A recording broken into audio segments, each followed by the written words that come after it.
This your boy Basement Boxing Talk coming to you live. We're gonna get for this intro. We're gonna get the show started.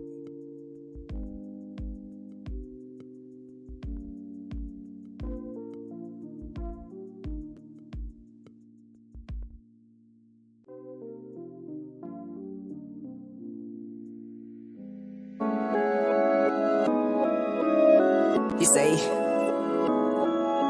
basement, boxing tall. You know I'm a warrior, right? Fuck that, I'm a champion. Basement, boxing talk. Left, right, jab in the hook. Better protect your jaw. 12 rounds if you can last. Better protect your fall. I got hits like Mayweather. You hit that round of applause. No question, the problem solved. Basement, boxing talk. Left, right, jab in the hook. Better protect your jaw. 12 rounds if you can last. Better protect your fall. I got hits like Mayweather. You hit that round of applause. No question, the problem solved. I'm feeling cocky. I hit a thing to beat the ring, a boof up like I'm Rocky. ASAP, any opponent think they can stop me. I stay strapped, chop, tryna learn my moves so you can copy. You gotta give it your all. Gotta give it your all. When you're back against the wall. When you're back against the wall. When you the one people call. When you the one people call. To keep greatness involved. To keep greatness involved. Basement, boxing talk. Left, right, jab in the hook. Better protect your jaw. 12 rounds if you can last. Better protect your fall. I got hits like Mayweather. You hit that round of applause. No question, the problem solved. Basement, boxing talk. Left, right, jab in the hook. Better protect. Good afternoon, everybody. This your boy Basement Boxing Talk coming to you live. And I got my good brother Brandon in the building with me. What's good brother? Hey, I hope you can hear me, man. My headphones aren't working, so I got to kind of talk a little bit loud. How are you doing today? I'm doing all right. I'm waiting to see if a couple people jump in on this panel.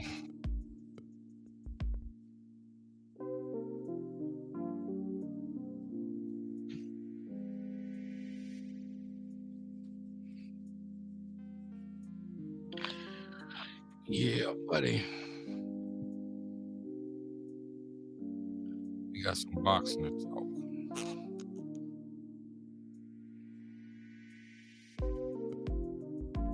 Well, while we wait on people to jump in on the panel, if they jump in on the panel, depends on how they doing, what they doing. Today we got Canelo versus Triple G. We're gonna discuss that. Also, we can probably get in a little discussion about Austin Kidd. He's on the undercard, I believe.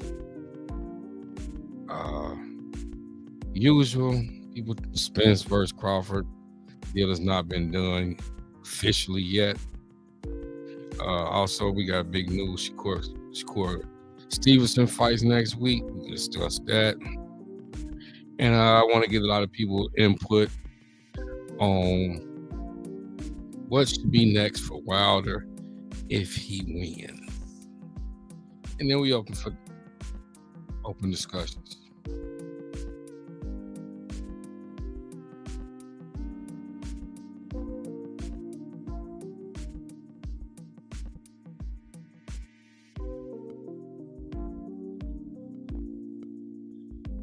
Yeah, let me see. I'm trying to get people in here. Let me see where they at.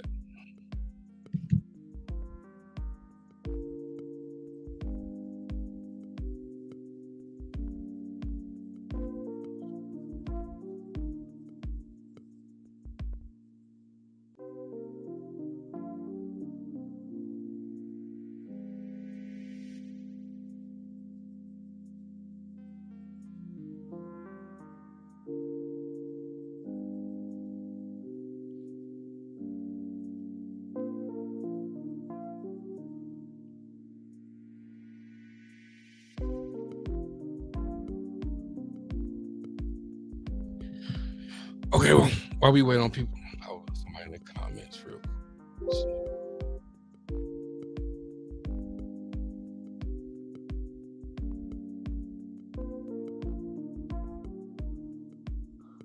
Gil Coles on the says salute my good brother.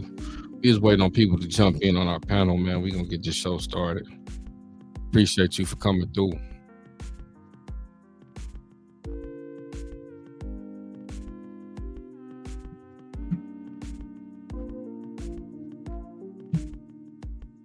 Well, I guess that's what they do.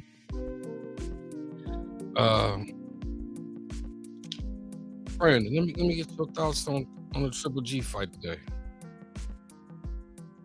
I mean, it's to me it's a couple of years too late, but I mean, it's better than nothing. I think it'll be a decent fight.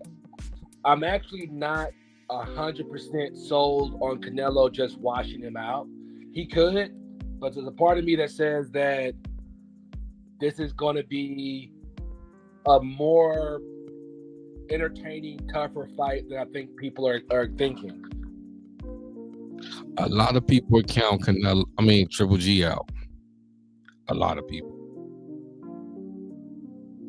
A lot of people act like Triple G don't even stand a chance. I mean, and I understand that. I mean, it makes sense to have that type of feeling. And I'm not saying...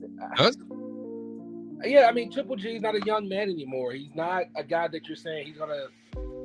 You know, when you look at the age difference, you look at how they've been fighting the last couple of times, that's a reason to say, you know what, I don't know. But I'm not 100% sold on Triple G just coming in there and just getting washed. Right. Okay. My bad. Good brother Gio Cole say I got Canelo by knockout in the eighth round. Wow. Hey, now you say this, Cole. I'm not knocking what you. I'm not knocking your prediction. Triple G has never been knocked down, and you think he's just gonna go for a knockout? Hey, it's possible. Like I said, we're not talking about Triple G from 4 or 5 years ago. We're talking about a guy that, I mean, let's be real. The older you get, the harder it is. And he's facing again. I mean, he's facing a guy that is not as worn out as he is physically. So it's very possible, man. Okay, now listen to this. With the presentation that Canelo gave us his last fight, can it be that Triple G has sit back and watched Canelo enough now to finally put the blueprint together? I mean, yeah, it's very possible. I mean, Canelo has lost, so it's not like Canelo's an undefeated fighter. I think it's not so much having the blueprint. I think it's if he has the ability to still execute it. Because, you know, and again, you know, the older you get, there's times where you know the guy's there, you can easily do it, but your muscles and your body reaction is just not there. It's like, oh, you know, you see those guys where they know they could, you know, back in the day they could jump up and dunk a basketball easily, and now they're like, okay, I still think I can do it, but it takes more for me to do it. And sometimes, you know, things and shots and passes and punches you would make and connect with, you just can't connect with it anymore. Right. Now I must say that Triple G's last few performances have not been up to par as of what I would have liked to be. We got the good brother Maniac in the building. What's good, Maniac? Yo, what's good? What's up, Baseman? What's up, Brandon? Hey, what's up, Maniac? Hope everything going good. Yes, sir. Yes, sir. Just resting. Checking y'all out right now. Yeah, we ain't doing much. We just talking a little boxing. Give us your thoughts on the Triple G and Canelo fight tonight. Oh, yeah. I got a 50-50, man. I think it can go either way. I think a lot of people sleeping on Triple G. And, you know, it's a lot of biasness. You know, Triple G fans discrediting Canelo because he lost to Bivol. And, you know, it's Canelo fans discrediting Triple G because they say he old and he don't look the same. So, I don't know, man. I got a 50-50. I think it can go either way. It's just going to be interesting to me.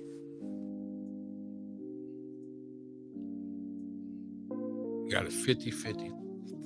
Yep. Either way. Either way. This will be. Would this be shocking to boxing if Triple G does win this fight? I think it'll humble a lot of people more so shocking. Right. I can see that. Because, I mean, Canelo said he coming in here for the knockout. Triple G ain't never been knocked down. I just wonder, can Triple G pull the biblical and get this upset?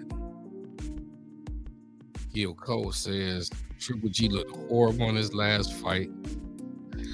Canelo looked horrible against biblical, but I think Canelo got Triple G now. I don't think Triple G looked horrible though. A lot of people been saying that. I've seen the fight a couple times. I don't think he looked horrible. Like, it's hard for me to say somebody looked horrible when they stopped the dude. He didn't take, some of the body shots well. But who does take body shots well? You know what I mean? And I think he didn't. Granted, he didn't look as good as he could have, but I don't think he looked horrible. Yeah, I kind of agree with Sanchez. He didn't. That wasn't his best performance, but I think a lot of people are overcritical.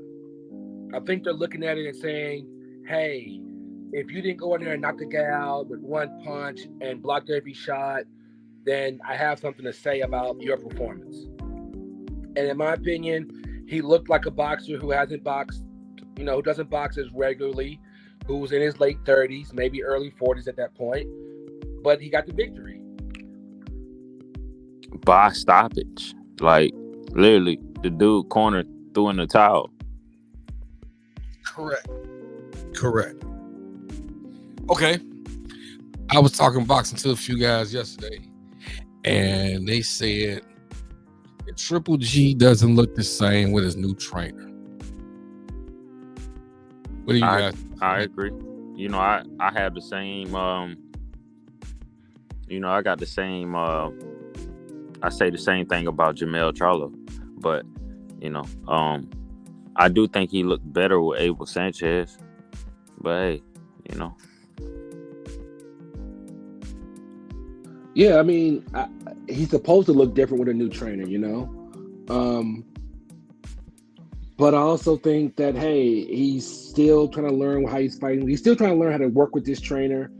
And I think what people have to realize or maybe think about is the fact that when he fought Canelo those two times, he was competitive. Now, maybe it wasn't the same trainer, but he's not fighting a new opponent. He's fighting somebody he's fought before. And I think that's going to help him when it comes to them actually, what happens tonight. That's why I'm not 100% just sold on a Canelo domination, but it could be, but I don't believe that's going to be the case.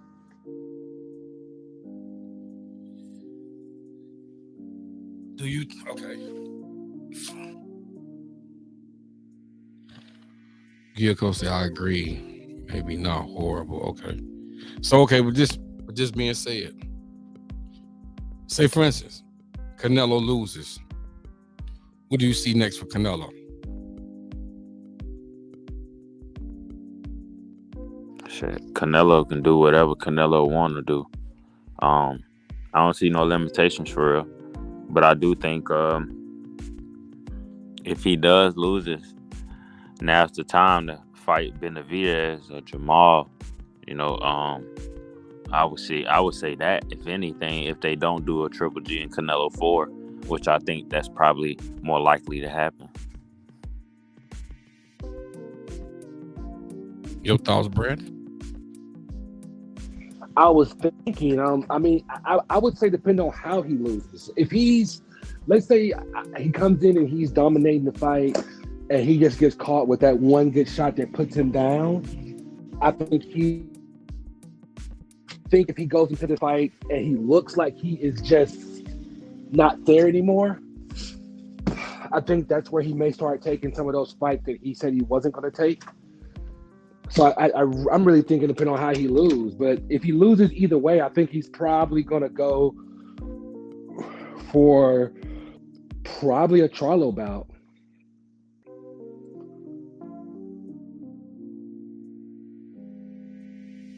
Yeah, I like that take, Brandon.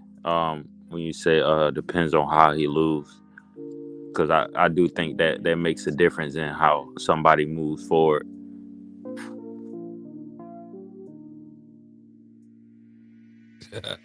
Gil said, please don't talk up, but Canelo. No, Triple G fought. I'm for real. Just like, is it Gil? Yeah.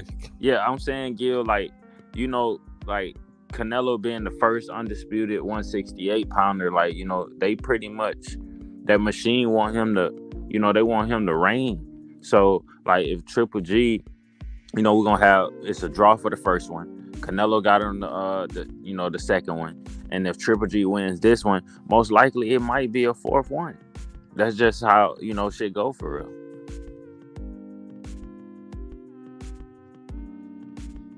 Brandon And said, it probably would be. I mean, if it's a fight where Triple G clearly wins, I think they're gonna go with a fourth one. It would make sense to say, look, we had a draw. I won one, you won one. This is for all the marbles. so okay, so you said you guys said if Triple G lose, it's time for. I mean, if Canelo lose, it's time for him to go on and fight the guys that he hasn't fought, Depending on how he lost. depending on how he loses. So okay, well, I'm gonna play devil. We're gonna play a little game. Last fight, with the biblical fight, I felt that Canelo was tired around the 5th round.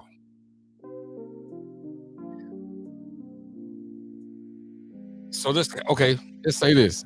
Say Triple G comes out and shocks the world with a knockout. What would if you was either guy's manager, what would be your next move? I have him beat up on Boo Boo Andre. I have him beat up on Boo Boo Andre and set up that fourth fight. Yeah, I was thinking the same. I would go for either Andrade or maybe if Triple G wins, Andrade or Charlo, get you another big check, and then if he beats one of those guys, even win, lose, or draw, go for Canelo after that. Because at that point, you and Canelo aren't really fighting for belts. You guys are fighting for this supremacy. So that's what I would say. And then after that, maybe retire. It was word that Canelo said he was going to retire Triple G. Triple G said he's not retired. Yeah, I think Triple G. I know what he says, but I think Triple G is going to stay far away from Jamal. And like, you know, I've been saying this for a long time, y'all. I think Jamal, his style is terrible for Triple G. I think he will destroy Triple G. So I don't think he planned on fighting Jamal at all. I'm gonna give a shout out to my man Bruce, Gas, Boxing and Jazz and more. What's good, my good brother? Check my good brother out. He's a boxing historian, and he could tell you about all the throwback fights. Check his YouTube channel out. My good brother Bruce. What's up, Bruce? Gil Cole said, if there's a fourth fight, I'm blaming Basement in the panel.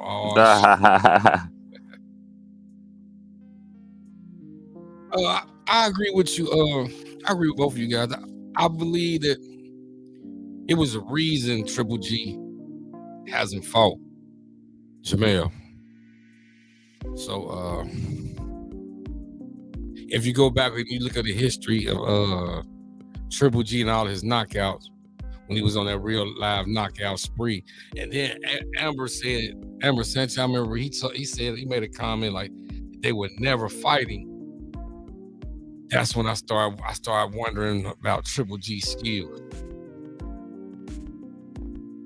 And it's hard. Canelo fight Berlanga. Oh, man. What you guys think about that wouldn't be a bad fight, though. I mean, Canelo and Berlanga, obviously, we think of Berlanga doesn't have the goods. But if we're talking a Canelo that lost to Triple G, Berlanga looks like he could do something to Canelo in that fight when you think about it. If you start to think about it and you're thinking you're seeing a Canelo that's slipping, hey, Berlanga's a good fight. Man, Canelo ever fight Berlanga, he'll be booked for capital murder. Berlanga is not on that level. Well, but Sanchez, what I would say is this: he might not be on that level, but if Canelo is losing to a 40-year-old Triple G who barely is fighting, hey, these young guys are going to say, look, you know what? I'm going to have to be on that level because maybe you're not on that level anymore. I think he'll take Benavidez before he'll take Berlanga. Berlanga still got a long way to go. It's for undisputed, right? At 168, right? Correct. So, okay, if Canelo wins, what's next? What do you, if you're Canelo's manager and you win, what's next? Who do you fight? I say clean that division out. Leave 175 the fuck alone. Leave that shit alone. But 68 will be swept. He already got it. No. He'll have the belts, but you think about title defenses, and you think about going out, on top at 168 as undisputed. You defended against Triple G. You defend against Benavidez successfully. If you defend against Boo Andre successfully, like, hey man, that'd be beautiful. You defend against Charlo successfully. Like, what can they say? They'll just say you didn't fight this guy. They'll find. I mean, the one of the problems you have when it comes to being the dog is there's always somebody that you didn't fight. It was always somebody. Either I don't fight you in your prime, I didn't fight you at all, or it's always something. And I would say Canelo. If you are not 100% on fighting Benavidez, let's go back to 175. Let's give another run. Yeah, I mean, for what? I mean, if he's fighting and you're trying to be great, there's nothing wrong with fighting fights that are going to be hard for you. Okay. And I think with Bivol, hey, you already have lost to Bivol, so people know that Bivol can beat you. Let's see if Bivol can beat you twice. And if he can't, if you win, now all of a sudden that win over Bivol has much more than it did before because we saw Bivol beat you. So, okay, now you got to play devil's advocate. Now, if you Bivol, do you fight Canelo again? Or do you try to go be undisputed yourself at one time? I go for Canelo. I'm like, hey, Canelo all day. I mean, if I'm Bivol, at this point, go for the money fights. Go for the big money fight. There's nothing wrong with getting paid at this point. Okay. And by him winning the first fight and him being champion, will he still be the A-side? Well, A-side is whoever is financially involved in it. So if Matchroom is putting it together, I mean, Canelo will still be A-side. Bivol will just be champion.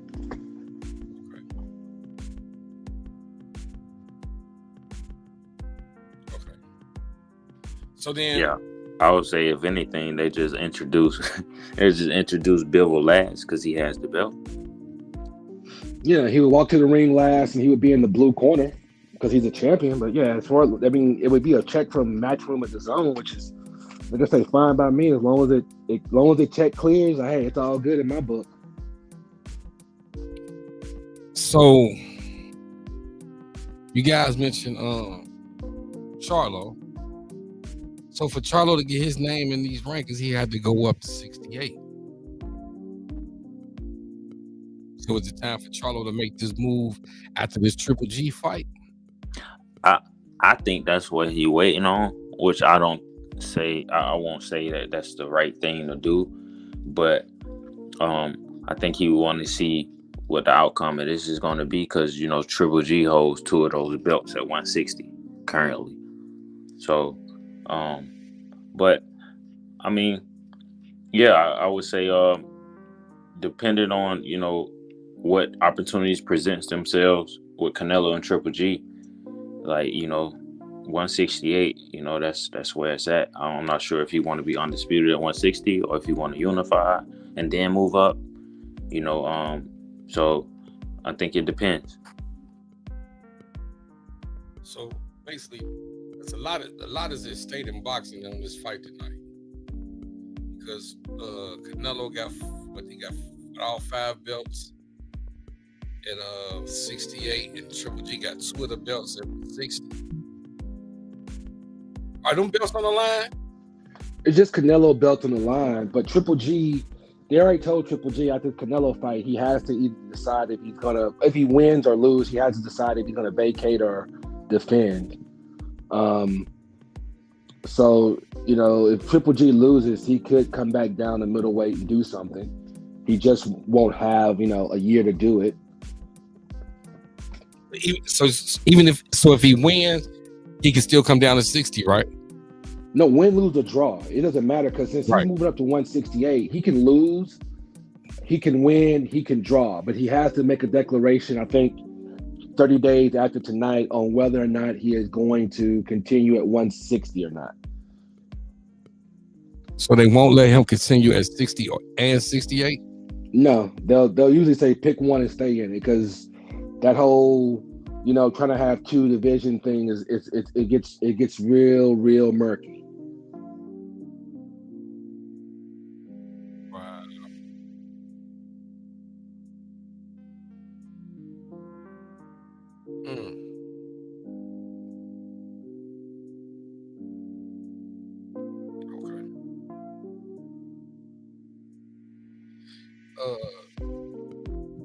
You know what, Basement? Because I kind of wouldn't be surprised if, let's say, hypothetically, Triple G, he wins and or whether he wins or loses, he vacates 160, right?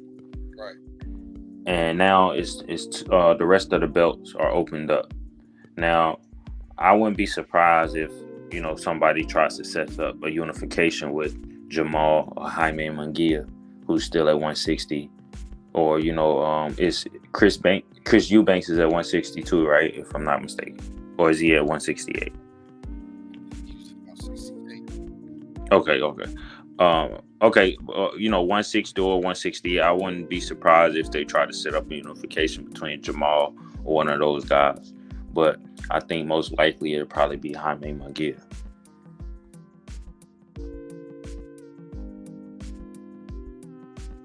Well, Jaime can't fight for a unification, so he would have to get a belt, one of those belts first, I think. Yeah, he would have to. They can't fight for vacant titles? Well, remember, Charlo has a belt, so he can't fight for a vacant title for somebody else. I mean, you're not supposed to, but maybe they'll make that consideration, but you're not supposed to be able to do it because he's not ranked in either one. So I think what will probably happen if Triple G loses or wins. Well, yeah, if you're a champion in one sanctioning body, you're not ranked by the other sanctioning bodies. So like Charlo's not ranked with the WBA, WBO, or IBF. He's only ranked in WBC because he's their champion. So what would have to happen, or the move that's not completely just criminal, is Munguia or someone who could fight for a vacant title. And then they could go against Charlo. And that way, when he fights, he's fighting a guy who's ever a champion instead of fighting for a vacant title against a guy. But I mean, I've seen them they did that before. I think they did it with Canelo. So it's possible they could do it. I just don't know if it's something that would be the best move, Right. Well, and we also seen the sanctioning bodies elevate champions as well, just to set up a unification fight. Yeah, that's true. So I mean, it's one of them things, man. Who knows how it would go?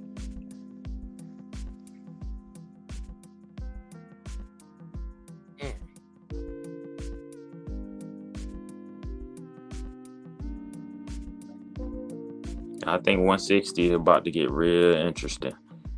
And don't Laura got a belt at 162?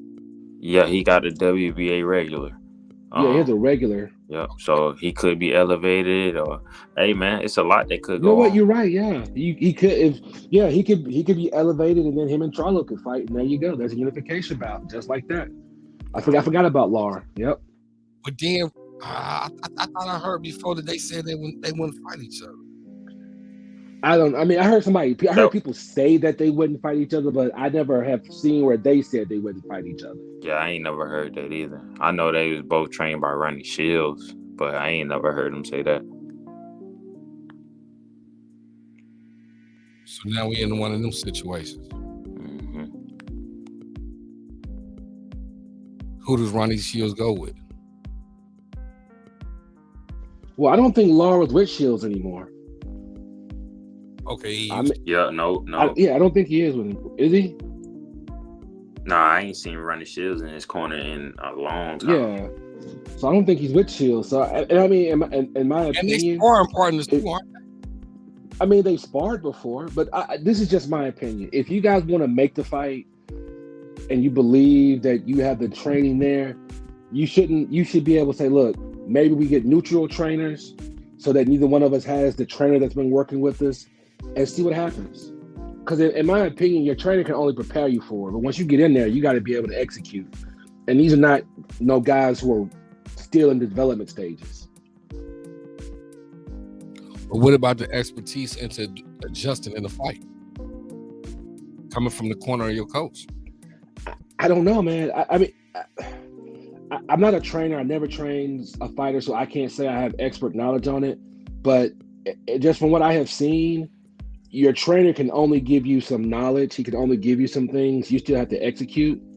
So if you're not able to beat some people that you have video and footage on because that one trainer isn't there, I don't know how good you are by yourself, you know? Okay, listen to this. That's just my view. Okay. A lot of fighters don't watch video, they trainers do. Facts. Well, I mean, then I would still think if as long as you hire a competent trainer, I would think you're okay, you know? That's just my opinion. Because I know a lot of fighters, they don't like to watch other fighters because they don't want to pick up on other fighters' styles. That's ego based, man. I never understood how, because I've seen a lot of interviews where people are asking them like, hey man, you a fan of the sport? You watch boxing? I don't really watch a lot of boxing. I don't watch that. And I'm like, what? Like, how do you not be a fan of the sport that you compete in? Okay, listen to this. And I can agree with you on that, right? Because I have talked to a lot of professional fighters and amateur fighters. And I have asked them, this one right here. I have asked other professional fighters about other professional fighters in their weight class. And they didn't even know who I was talking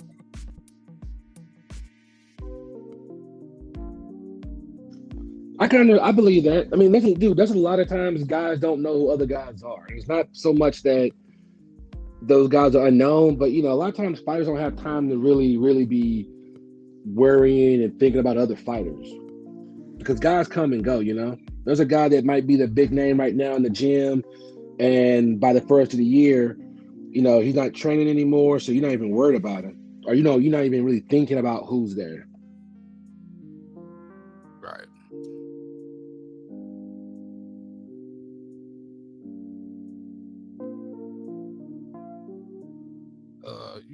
You guys know who is Austin Kid on this undercard?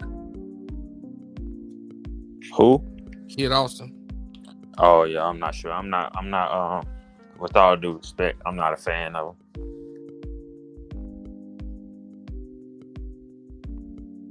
Okay. I say that because he from down where Brandon from.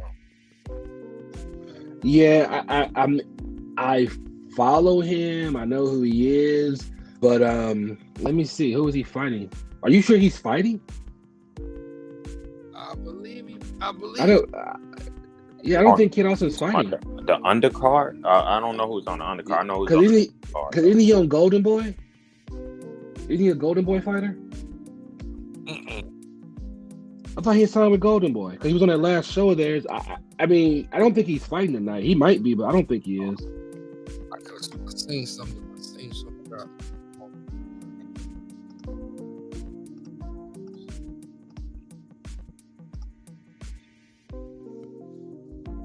Yeah, I don't think so. I don't see nothing online on it. Okay. Hold on. I think I know what I've seen there. I thought I've seen something about.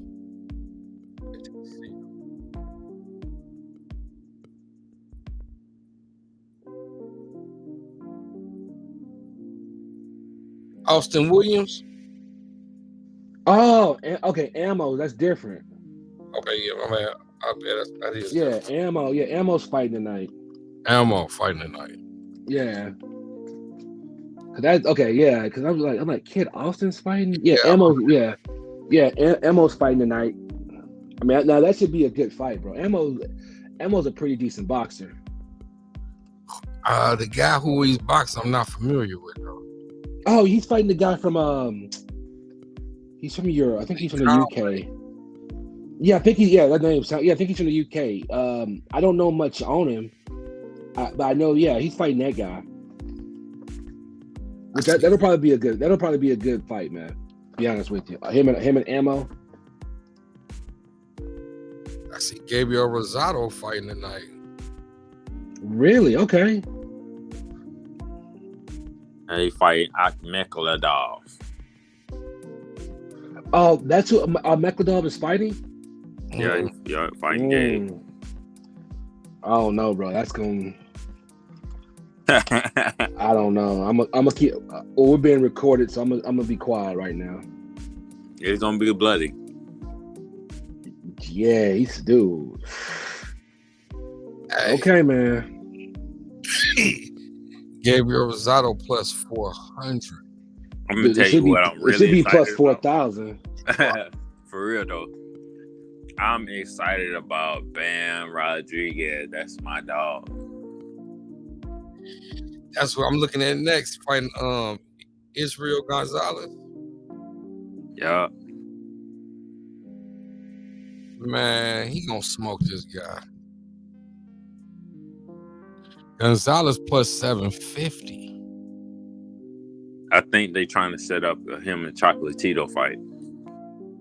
Rodriguez and Chocolatito. Yep. Yeah, it was. I seen something about that too. And if Rodriguez win this fight, they trying to set him and Chocolatito up. And Chocolatito getting up there, man. That's if. Because I know they was trying to set up a Chocolatito and what's my man name? El Gato.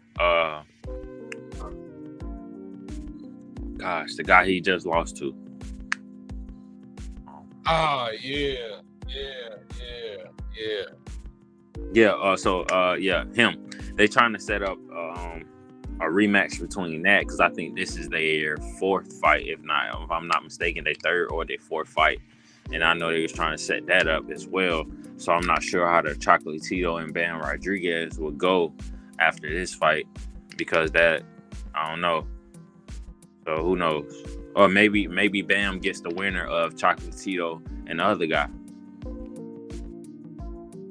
Because I don't know why I can't remember his name because he has the other belts. Not to jump off subject, but this Triple G fight, right? Casino then place. They got so many different bets for this particular fight, bro. I ain't never seen before.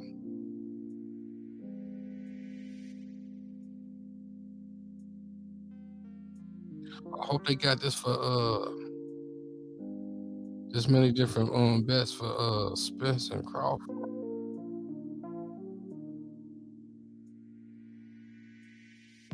So do anybody got the Triple G fight going against us? I mean, I do. Yeah, I think. I think it'll go to distance.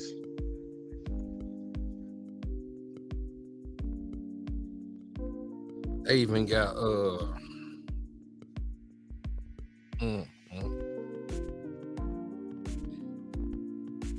it's plus 450 for Canelo to get knocked down. Plus 120 for Triple G to get knocked down. I ain't never seen that bet. Both fighters to get knocked down. Either fighter to get knocked down. Total knockdowns. Number of knockdowns.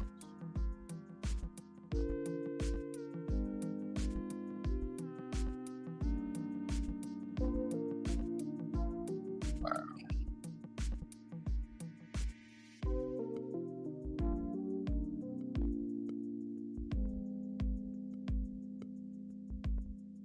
So, my bad. Go ahead. No, go ahead. Go ahead. So I got a question about the 140 division, and how many vacant belts besides the WBC, which I know Regis and my man Zapata is fighting for? Are there other vacant belts at 140? Hold on, I can't tell you.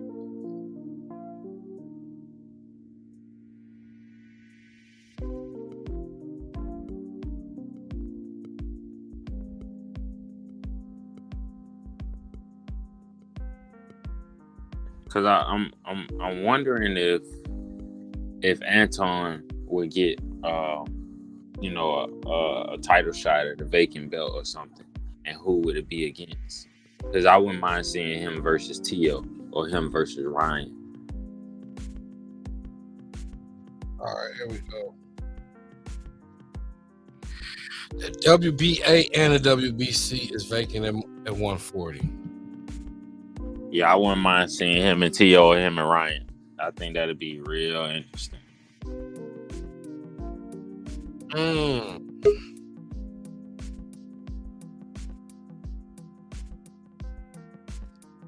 That wouldn't be bad, bro.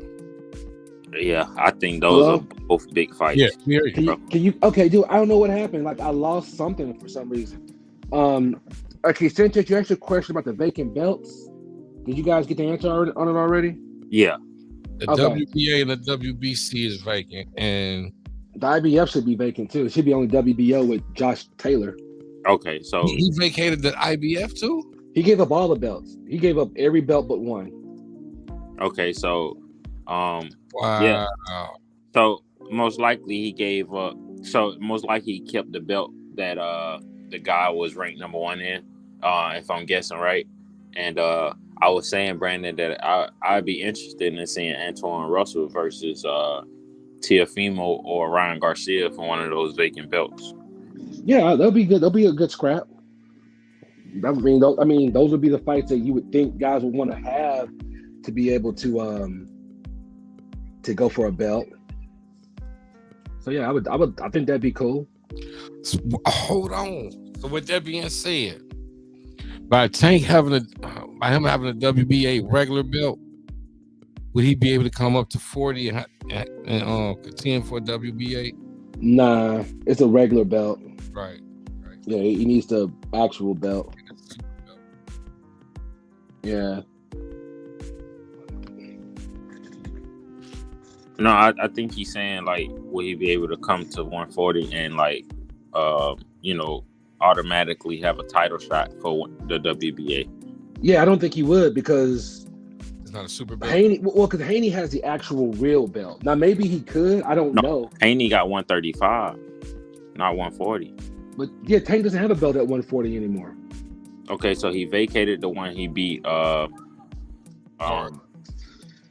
What's the guy name? Linares or Santa Cruz or somebody for him. No. The guy at 140 who fought Mario Barrios, because he took his belt. Yeah, because remember he won and then he went back down to 135 after that. Okay, yeah, true. Yeah, because 140, and then the belt Barrios had, I think Barrios had the regular belt. Yeah, he did. Yeah. Yeah, so I don't think he can now.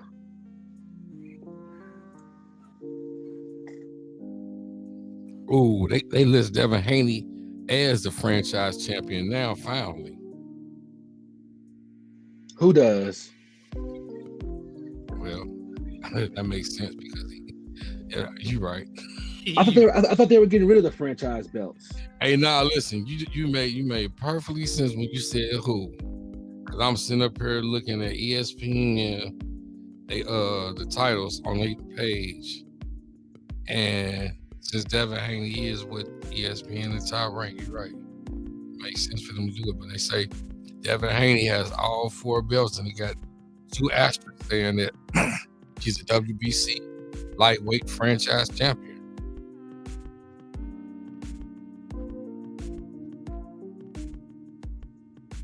Yeah, man. I don't know, bro. When it comes to the whole franchise stuff, I don't know, man. If they say it, I just go with it because I'll be honest with you, I have no idea how it works. To be 100% honest with you. Right.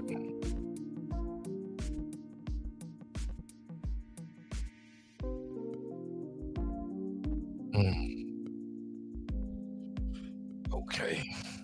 What you guys think about Shakur Stevenson fighting next week?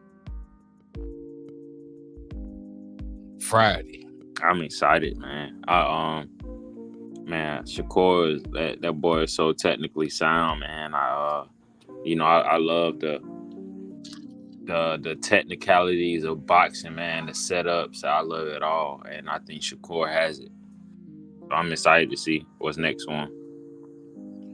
Did you see the little documentary they did on him yesterday? They played yesterday on him. Yeah, I seen it. And I got, I told you I set up a lot of training drills, according to what Shakur does, because a lot of people don't train a lot of footwork drills. You know what I mean? And this is a game of inches, and he understands that his distance perception is amazing. And defense just doesn't come from head movement or having a high guard. It comes from moving your feet as well. And I think that's the difference between him and a lot of younger fighters, or a lot of any other fighters. Right. Yeah. I'm not familiar with the guy who he fighting though. This is the guy that they said got robbed by Oscar Valdez before Oscar fought Shakur. Matter of fact, it was the fight where Valdez got caught with the banned substance. Well, with the banned substance. Yep. Right. And the WBC still let him fight. Yeah. Okay. Yeah, but he a hella fat underdog. Yeah, he pretty good, but he not on Shakur level. Yeah, they got him at the bottom.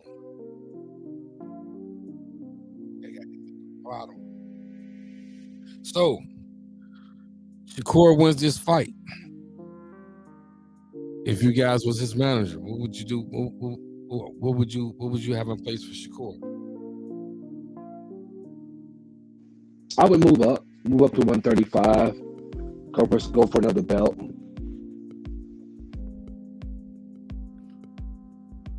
Right. I would be like 135. Loma, Haney. I mean, Ryan Garcia wants it, but I would go to 135, and because that's where 135 was where really the big dogs are. So that's where I would be trying to move into first of next year.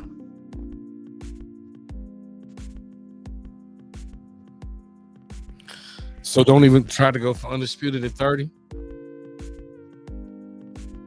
No, it's just be a waste of money and time.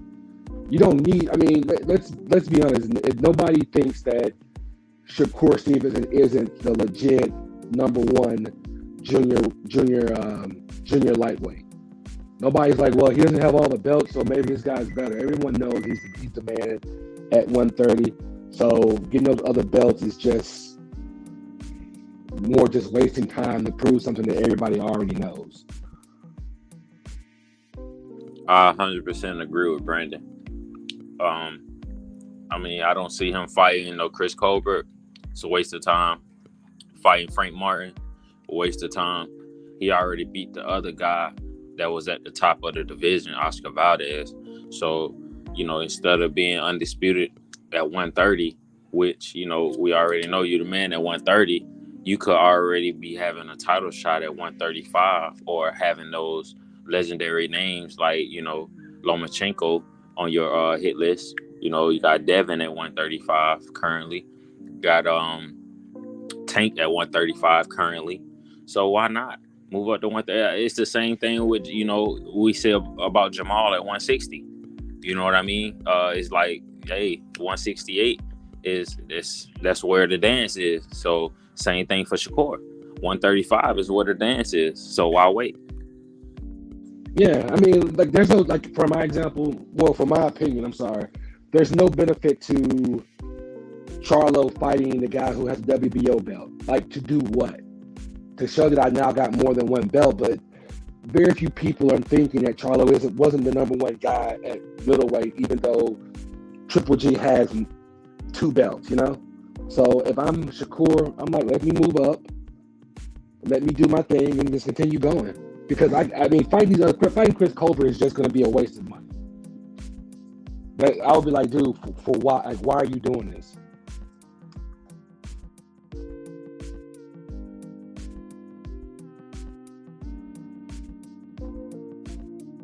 He on point with that.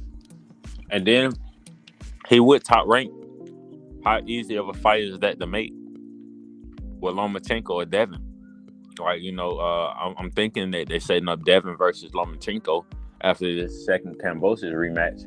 So why not request the winner of that?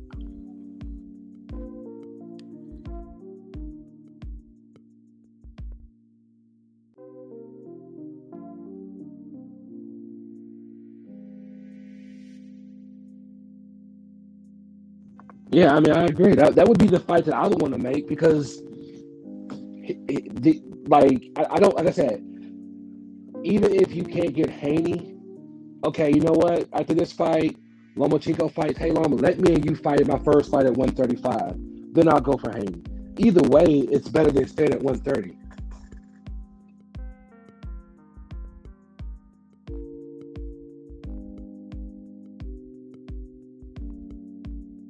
You know, and I feel like it takes away the excuses as far as Lomachenko, because, you know, a lot of people are gonna say, well, you know, Lomachenko, he wasn't the same, or he was old, or you know, he came back from the war. Okay, this is Shakur's first fight at 135. It's a bigger weight division, so that should take away from all those excuses for, you know. So hey, I say make it happen.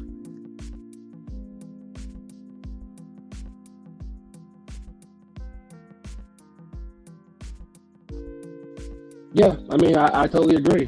And then let's be real, with guys like Shakur Stevenson, undisputed doesn't mean a lot because unless you're fighting the top guy, having all 4 belts doesn't matter. It really does not matter.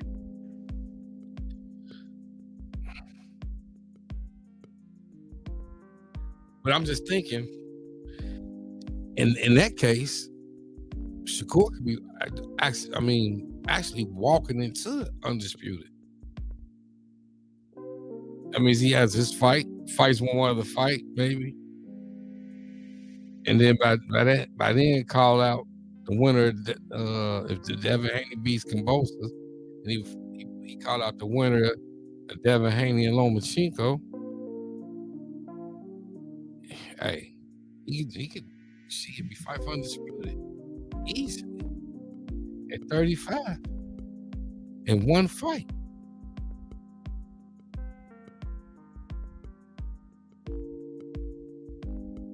And if he does win, what does he do then? Do he stay at 35 and defend, or do you go up to 40?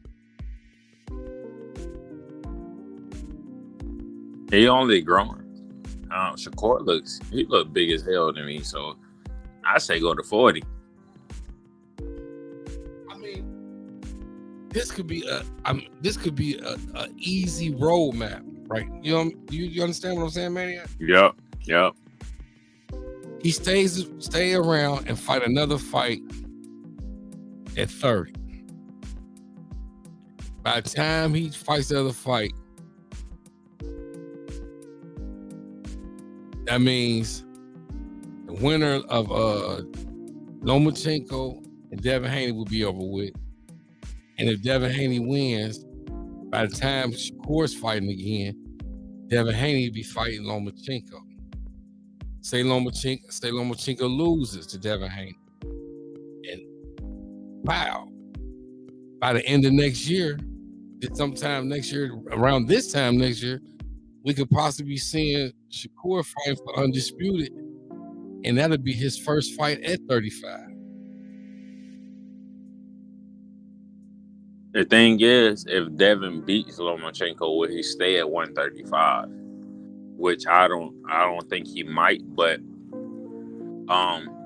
that's if he can beat Lomachenko for real, because I don't really see it for real. So All right. Okay. Play devil's advocate. Say he loses. Shakur calls out Lomachenko. That's perfect. That's top rank. Yeah, easy fight to make.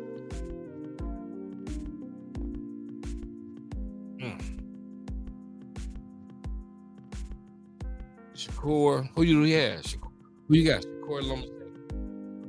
I got Shakur all day.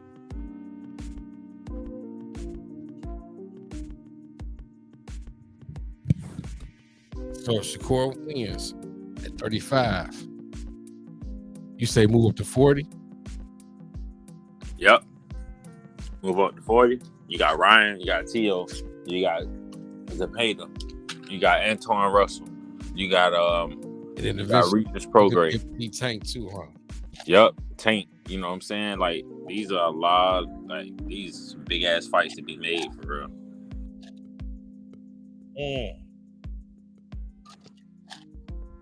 I wish I was a matchmaker. For real. Shakur versus Lopez. Shakur. How you see that? I don't see nobody beating Shakur but Tank. Ooh. And I'm not saying Tank will beat him.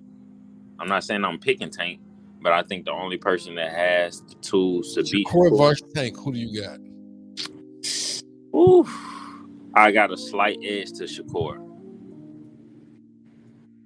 And the slight edge comes from what? We talking about length, we talking about height, we talking about footwork, just boxing IQ. You know, like if I had to break it down in categories, I give him a slight edge, and maybe three or four categories. You know, minus speed, minus explosiveness, minus power. So, and the same thing with Tank. I don't see nobody beating Tank but Shakur, and I don't see nobody beating Shakur but Tank. Okay. I can agree. But if we had to make a bet on one fight, one time only, who you going with? Between them two? Yeah. I'm gonna have to give it to Shakur. How you doing?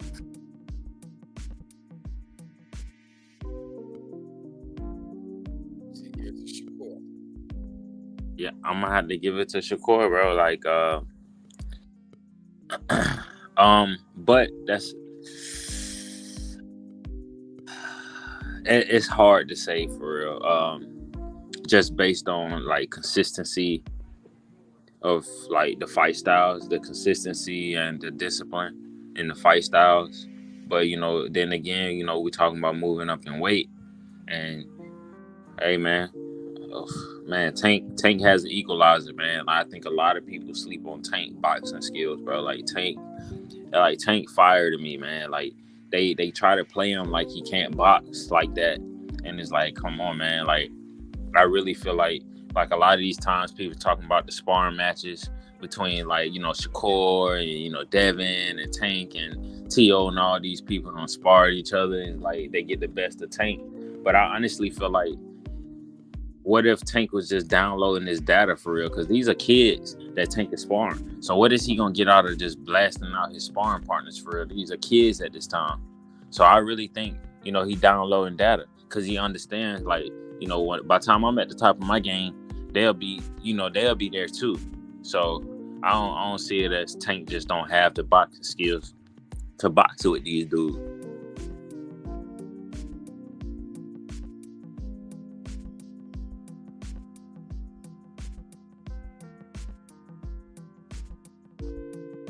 I just need people to stop playing with Tank, man. Like he not like that. Right. But I ain't got nothing against Tank. I just think Shakur would be his toughest match. And if I had to come down to it, I think Shakur technically outboxes Tank. I ain't mad at that take though. I have a slight edge going to Shakur because of the technicality of him outboxing Tank. I don't think oh, my good brother God Body in the building. What's good, God Body? I don't think the knockout will be there for Tank because Shakur is so technically sound, and you, like you said, the length, the reach, the footwork, all that comes in play with Shakur. You see, I ain't mad at that because Basement, like, the only person I see that can beat Shakur is Tank. The only person I see that can beat Tank is Shakur. But this Devin Haney talk, I needed to stop. All right, I got Tank just throwing that boy.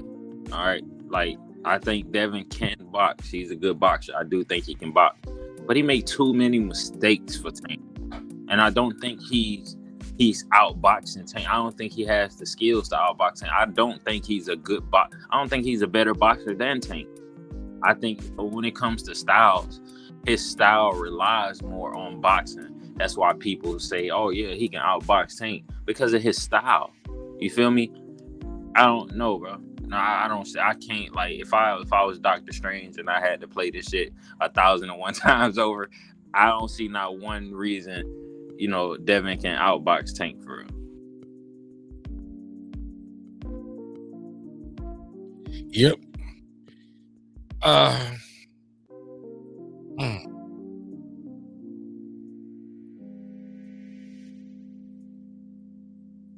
That'll be a good one. Shakur and Devin Haney. Easy win for Shakur. Easy. That's a sparring match. I say, and when I say easy, I don't mean it disrespectfully. When I say easy, I'm talking about like Shakur Oscar Valdez type of night, which wasn't an easy win for Shakur, but you get what I'm saying? It was an easy win for him. Right. It'll be easy for him to adjust. It'll be an adjustable fight for Shakur. You feel me? Because Devin can't box with that, man. He gonna have to, like, if you put Devin on his back foot against Shakur, he gonna fall for too many feints. He gonna make too many mistakes. He's not as explosive as Shakur.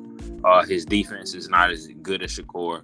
Yeah, he has a good jab. It's because he uses his jab more than Shakur. But other than that, I don't see it. 1,001 ways. I don't see him winning that one. You're right. And I say that respectfully. Right. So damn. Like, honestly, like, when they was talking about the kings of 135 division. Yeah, four kings. Right. I had it Ryan last.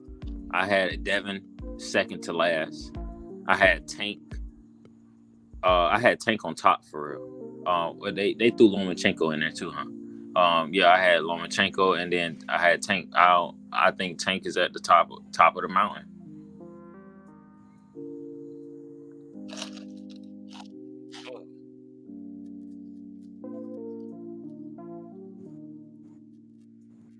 So okay, you like Tank? Yeah, so, and it ain't. Oh, go ahead. So okay.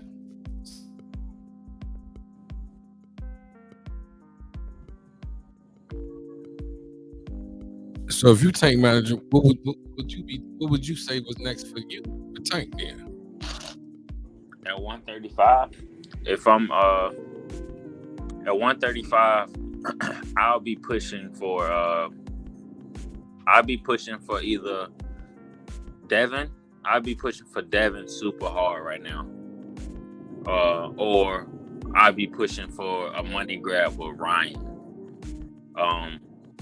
So I'm not interested in Lomachenko for one, because Lomachenko has nothing to offer Tank as far as like I think it'll be a big money fight. Yes, it definitely will, but I don't think Lomachenko is interested in that fight, and I don't think Bob Arum would be willing to put Lomachenko on the line for that.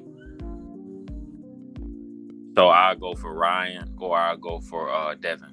But most likely Devin. I'll push super hard for that. Get Tank undisputed, vacate those belts, move up to 140, and dominate 140. That's what I would do.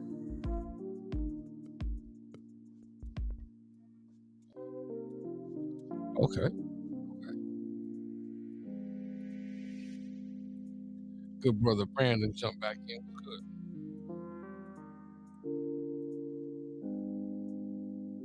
Hey, I think you said my name.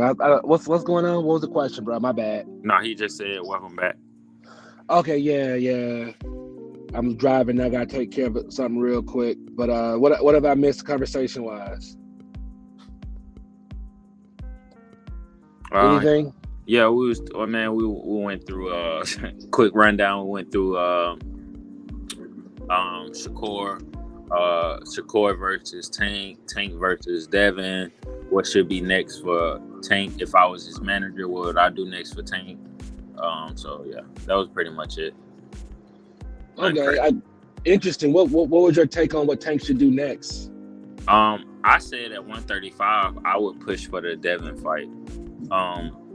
I either push 1 for Devin or 2 for Ryan Garcia if I can't get Devin. But most likely I'll push super hard for Devin, just because I'll have Tank become undisputed, vacate, move up to 140, and dominate. That's just what I would do. Yeah, it's not a bad idea. I mean, both those options are the same options I would say you got to go with. You're going to go with Devin, or you're going to go with Ryan. Yeah, I mean, got to go for somebody that's going to matter at 135 at this point. You don't really have much of a choice. Anything else would not be a good look.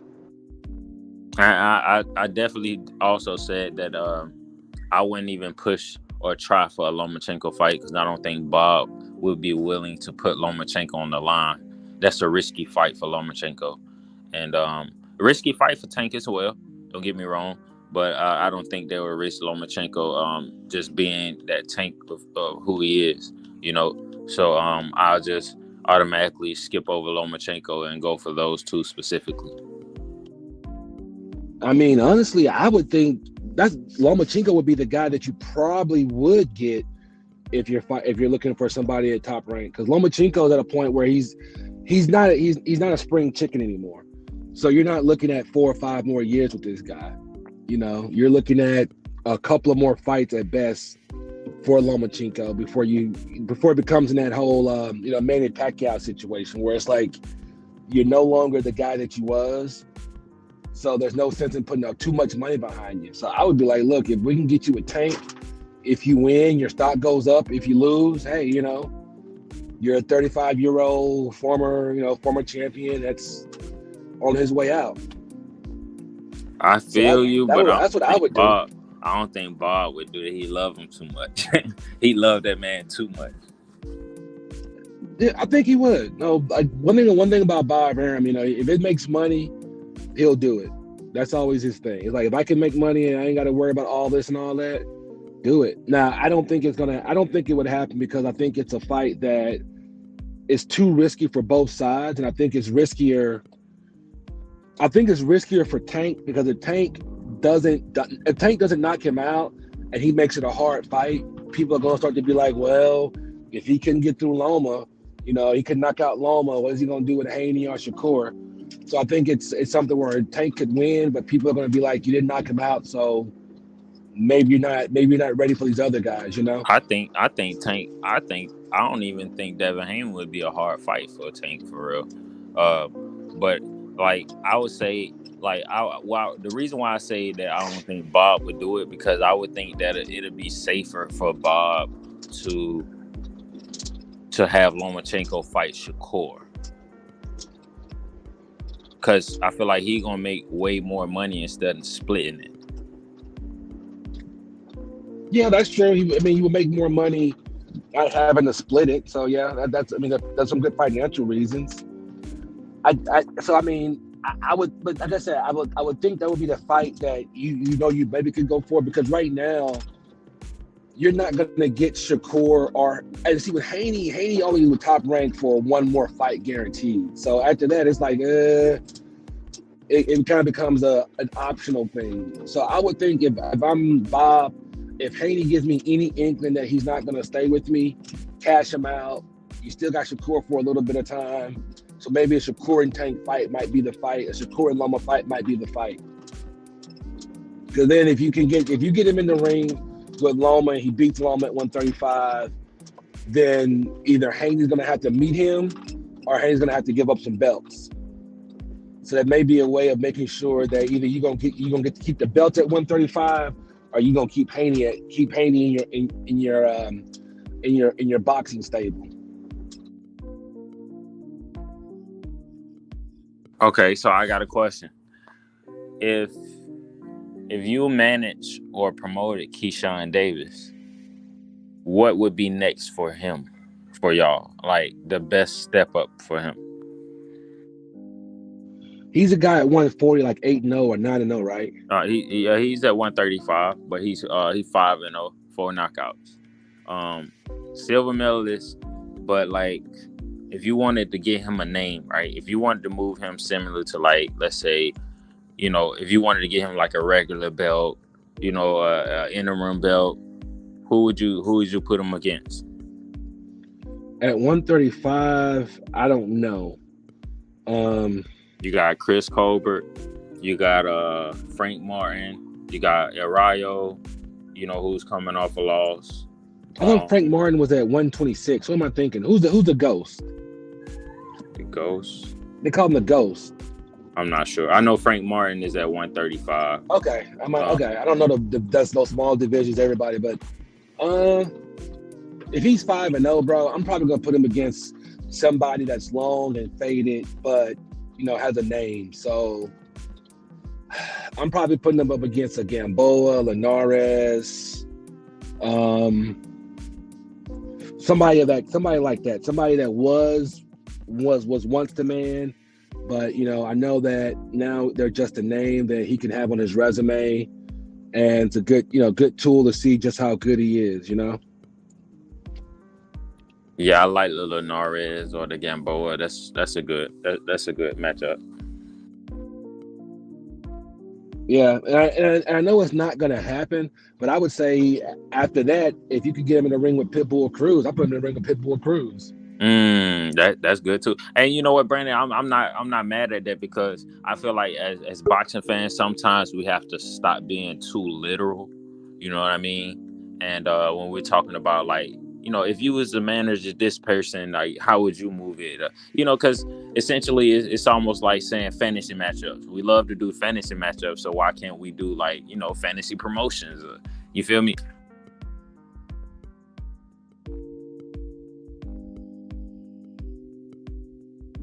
Yeah, I mean, a lot. I mean, the thing with the fantasy promotion and management is you got to be able to look at some of the things realistically and say, yeah, this is the way to go. And maybe it's not the biggest fight, but it's it's a good fight to get them going. Because I always be like, if you have a piece of metal around your neck, there's no sense in me putting you in the baby fights for 8 or 10 baby fights just to get your record up. You're too good for that. That's just wasting money. Facts.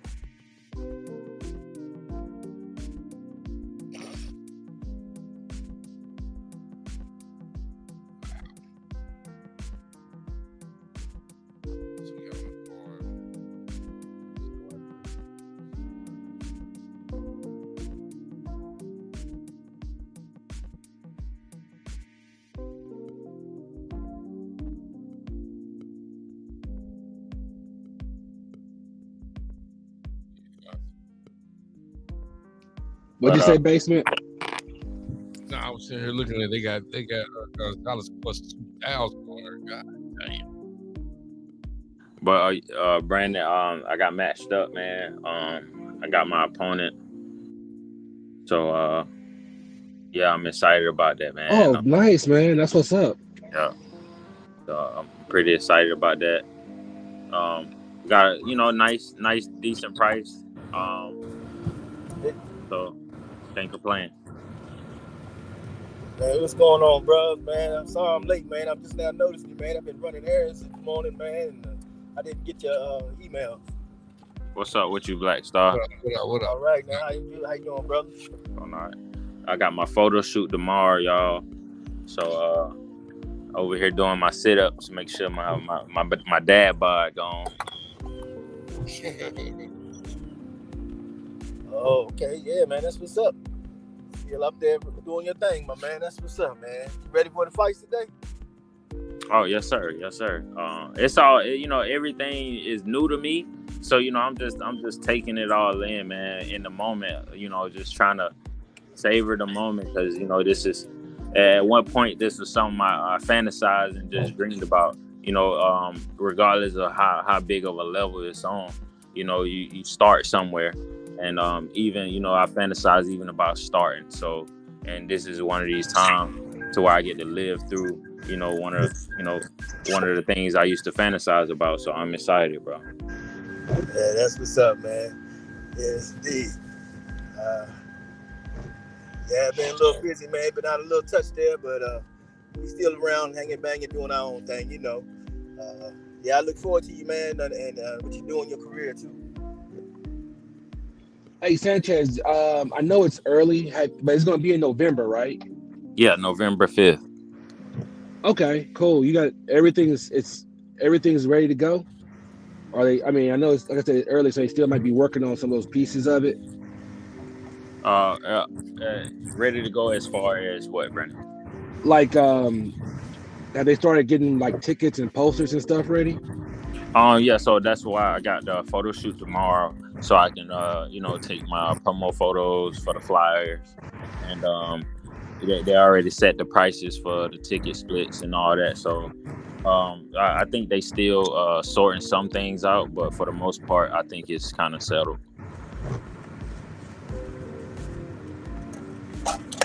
Cool, man. That's what's up, bro. That's what's up, man. Sir. I might be hitting your line too, because I think I might need a manager too, man. Because a lot of this stuff is new to me, as far as the business side of it. So yeah, just let me know, man. Like I said, I'm what was that? Oh, my bad, y'all. My bad. Oh no, I thought you were talking to me. My bad, bro. But yeah, Sanchez, let me know, man. Like I said, I've been I got a couple of guys fighting next month. I'm trying to put the final touches on some sparring and stuff. So if I can help anything, man, just give me a call. I'll shoot you my number, bro. For sure. Yes, sir. Black Story, give us your take on the Triple G Canelo fight tonight. Oh man, I tell you. I tell you this, man. In my opinion, if Canelo just don't trash Triple G and put him to bed once and for all, it's a failure for him, in my opinion, man. Especially after you took that L with Bibble, you got to go out here in this one and you got to show your ass in this fight. You need to go out there and you should make a mockery out of Triple G. Just make him look like he ain't never deserved to get in the ring with your ass this time. You should be pissed off anyway after taking that L. If you don't go out there with that type of fire, and you running around here hollering about you ain't gonna fight Mexicans and all this, and you want all this exclusivity, and you want to be the best fighter of everywhere except Mexico, you gotta do something, man. You gotta show me something. You can't go out there and ain't talking about no decision. If he go to a decision and he don't knock Triple G out, it's a failure then, to me, in my opinion. Because if you're not super jacked for this, but he don't sound like he is. It's sometimes he sounds like he accepted the defeat, and other times he's trying to act like he's denying it. So I'm not really sure where his mindset is, but this fight right here or the separated show us exactly where he is mentally. And if he don't give me that, to me, it's a failure. Okay. And what if Triple G beat Canelo? What does that say? Right. We talked about that too. See, If Triple man, I missed all that, man. Hey, No. Listen, so okay. So say Triple G does beat Canelo. If you Triple G manager, what would be next for Triple G for you? oh man, but yeah, I know he would never do it because they both ducking all the brother smoke, you know. But somebody got to give Jamal Charlo a big fight. It's been time for Jamal Charlo to get a big knock with somebody. And you know, I don't mind seeing him with David Benavidez, but he definitely got to get a big shot. One of these guys that he's been chasing, it's time for these two sissies who've been running to get their ass in the ring with people. This Canelo running around here calling people horrible fighters, but you ducking them from getting undisputed years ago, and then just want to play like you was so much better, but we wouldn't even get in the ring and go accomplish something that Floyd Mayweather had to done years ago. You know, you didn't have the balls to go do that, and you trying to cover up for it by trying to come up with this little machismo. Oh yeah, man, you're a horrible fighter, but this man chasing you all the way across the land, trying to get a fight with your ass, and you won't give it to him, but you want to talk all that shit and then walk away. He'll never get an opportunity. Man, that's some pussy shit to me. And it's time for his ass. He getting exposed. He getting exposed, man. Hey, Black Star. he said Demetrius Andrade ain't fought nobody. But guess what? Yildirim ain't fought nobody either. Rocky Felder ain't fought nobody. Colin Smith, he ain't fought nobody. But guess what? They got a shot at Canelo. Yeah, you avoid the top black fighters. You come out publicly say, I won't fight no Mexican. So who the fuck you fighting then? Eastern Europeans. And that's all he's been fighting. I mean, that's his career. I mean, take his resume and put it right there. Besides a bunch of old has-beens, that's his resume. That's his resume. He said he don't want to fight no Mexicans. No. But shit, his first 30 fights was against cab driver Mexicans. But see, that was different though. You know what I mean? Right. According to him, you know. But how is you as a Mexican fan base, how do y'all accept this when the fact is his first 50 fights was that could possibly be better than him? But I will say though, Black Star, I will say this though. I do think Canelo is fire though. I think he's very skillful and he does some fire stuff to me. But you know, some of the decisions he make are questionable for me. Exactly. I agree with that. He do some things real well, you know, but I do see a lot of things that I feel like he don't do so well either. But I want to see him compete with that to let me know the level of what I do believe he has is adequate enough to overcome these deficiencies that he has. See, he ain't never proved that, and he certainly didn't do it against Bill. You know, but it's time's up now. You done walked around with the silk clothes, you done got all the money, you done got all you gonna get out of boxing. Now what you got in return? What you giving back in return? Nothing. You ain't fighting the people we want to see you fight. You after this fight, man, fuck the Bibble fight. Call out Jamal Charlo. Let's get to it. That's the biggest fight everybody want to see him fight anyway. He only wasting everybody's time naming all these other opponents. You know? That's the fight that everybody want to hear. If you say that fight gonna happen, man, you might even take somebody's attention out of the Bud Earl fight and make them listen to you when you talk about that, because that fight do have that kind of interest.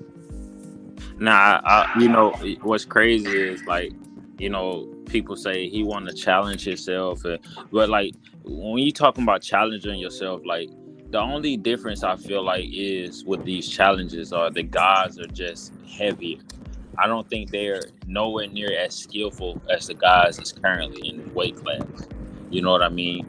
So like not saying that Bivol isn't skillful, but I feel like Bivol is limited to as far as, you know, athleticism, catching a shoot and putting punches together, you know what I'm saying, angles and, you know, head movement. I don't know if I'm explaining it right, but I do think Bivol is skillful, but he's just really bigger for real. If he was at 168, I think Canelo probably would have blew through him, you know, just being honest, right? Because I think Bivol could easily probably go up to, you know what I'm saying, the next weight class, to be honest. Was it cruiserweight? He can be a cruiserweight, you know what I mean? So like when we talking about skills, you know, we talking about David Benavidez, talking about Demetrius Andrade, we're talking about Jamal Charlo. These are skills, let alone these are also athletic and bigger guys too, you know. So yeah, now what do you think about David Benavidez versus a Bivol fight? Because you mentioned in skill, and I'm with you there. I think I got David Benavidez. I got David Benavidez. And I would too. Because I think he got more skill than Bivol. Right. And not to say that Bivol isn't skillful, but he was just bigger than Canelo, to be honest. He was just bigger. He did excellent use of using his size against Canelo. Right. Even when Canelo went against Kovalev, he had some trouble. Eventually he got Kovalev out of there, but Kovalev was on the older side. You know what I mean? And other things outside the ring. But when Bivol is young, he's focused. So, and he's bigger. So, that did play a part in his win. But we talking about skill. I said this yesterday. Yes, Bivol beat Canelo, but you can't tell me that Bivol is a better fighter than Canelo. You can't sit here and tell me that. I don't know. I can't say that. Yeah, okay, but I respect your opinion, good brother. I really do. But from my opinion, I would differ with you on that. But I see where you're going with it. But I think it's a situation where something like this. Canelo talking about, well, I ain't gonna fight no Mexican. You got David Benavidez sitting out there. You got Bivol sitting around. They need a big fight. Why don't them two guys fight? And then if David Benavidez win, that puts more pressure on Canelo to have to fight him now. He can't just say, the guy's not ready. He always got a bag of excuses to use. But if a win like that or against a guy who beat you convincingly and so bad that your own fan base had to admit that you lost, which in itself is a feat, because a lot of times they're not going to acknowledge it, but they even acknowledge it. So that verifies the fact that you got your ass whipped. So now if this guy go over there and he beat his ass, then you can't sit around hollering, I can't fight Mexicans. No, that shit don't hold water. You got to fight this man, because this man has just proven that he's definitely on your level, because he beat a motherfucker that beat you head to head. So how you going to even act like, well, this guy, he's not even in the stratosphere like you did Boo Boo Andre? You got to fight this man. And you're not going to be able to pull them little snake tactics to try to get out of situations like that. You have to fight that damn fight. And he's been needed to fight that fight. And boxing need to make him fight that fight. I feel that. That's exactly what needs to happen, man. But I love what's going on right now with the Earl Spence and Bud. I'm hoping that what I'm hearing is true with Bud on Bud, because I don't trust Bud not at all. Don't start that. Don't start that. It could have happened 3 times already, man. We could have been talking about if Errol went on that bullshit. You know what, man? We're gonna differ on that because I don't see the angle. And Earl said right in Dallas after that last fight against Ugas, he said, now we're going to see who hold up this fight. And I ain't heard nothing else but somebody else talking about, I want this, I don't think, I can have, I don't think, I can't, all this. I only hear one thing, I don't want to fight Dallas. I don't want to hear none of that. All I want to hear is, let's get this nigga in the ring and let's get it on. That's what I want to hear. And now that they get to that point, we can stop talking about it.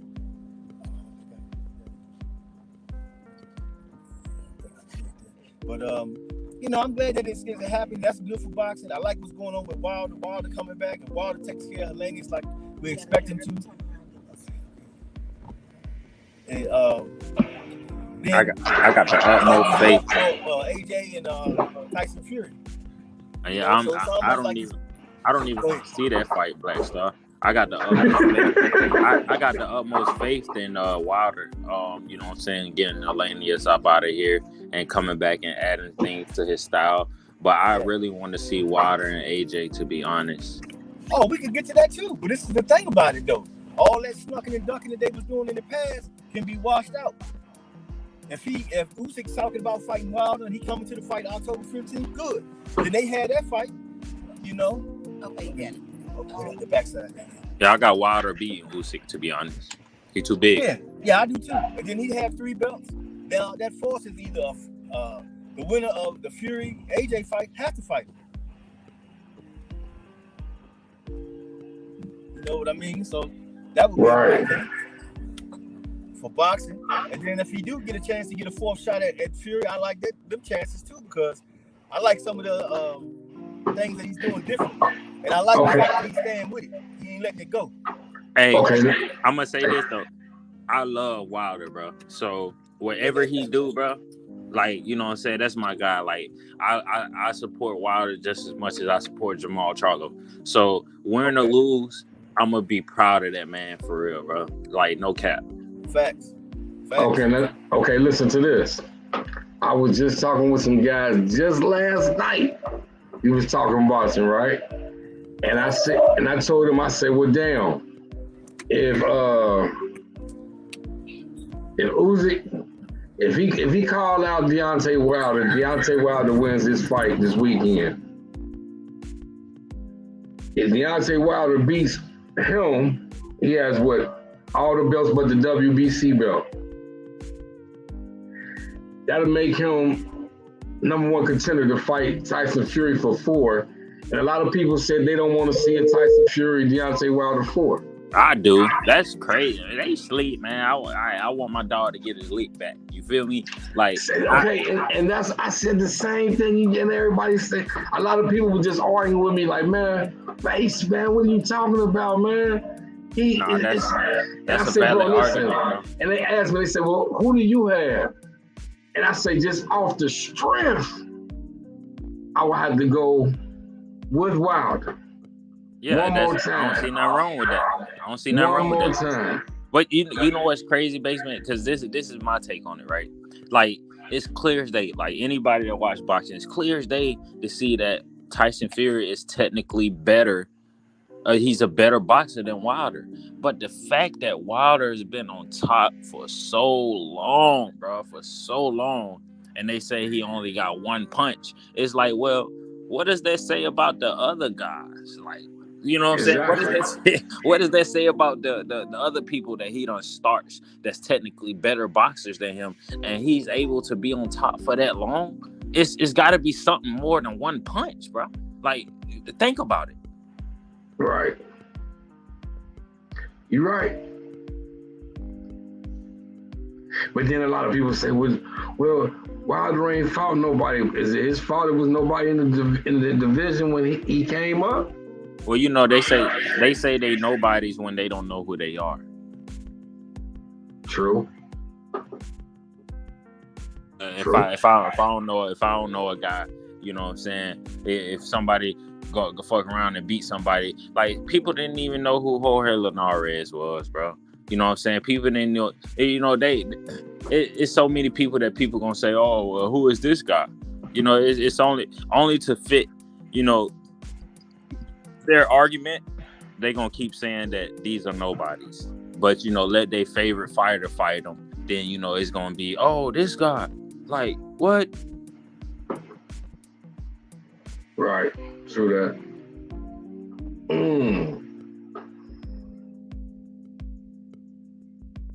Wilder Tyson Fury 4. Beautiful fight. We might can talk something up. Okay, with that being said, going back to the drawing board, this will be the 4th time at the drawing board. What does Wilder need to do to beat Tyson Fury? Number one, the most important thing to me that made the difference in the 3rd fight, and this is just my take, I'm not saying that I'm right, but do not try to come in heavier.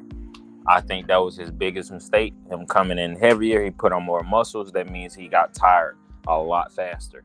You feel what I'm saying? So with that, you know, don't put on more muscle. I will work on my endurance. I will work on adding, you know, double my hooks, my body shot. Like, when he came out those first and that second round, he was jabbing to the body. He was stabbing him with the right hand to the body. I said, oh my God. I said, you know, I was thinking in my head, like, oh, I like what I'm seeing. Like, you know, Wilder, he moving, he working. I like that. Cutting off the ring. He was stabbing him to the body, dropping low, throwing the right hand to the body. I said, okay, that's what I like to see. And guess what? He caught one punch. Boom. He went right back to that wild shit, letting him lean on him. He started throwing. He started overshooting his punches. Tyson Fury waited on him to load up just so he can miss. He'll lean back or he'll duck under it, and he'll counter him off that. So soon as Wilder get off balance, he'll wait and counter that. So I will work on my balance. I will work on doubling my hooks, my left hook to the body, left hook up top. You know, just to set up the right hand, because once once he started looking for those body shots, the right hand is gonna line him up. So, hey man, that's what I would do. That's just me. Okay. Ain't nothing wrong with it. Ain't nothing wrong with it. Black Star, you still there?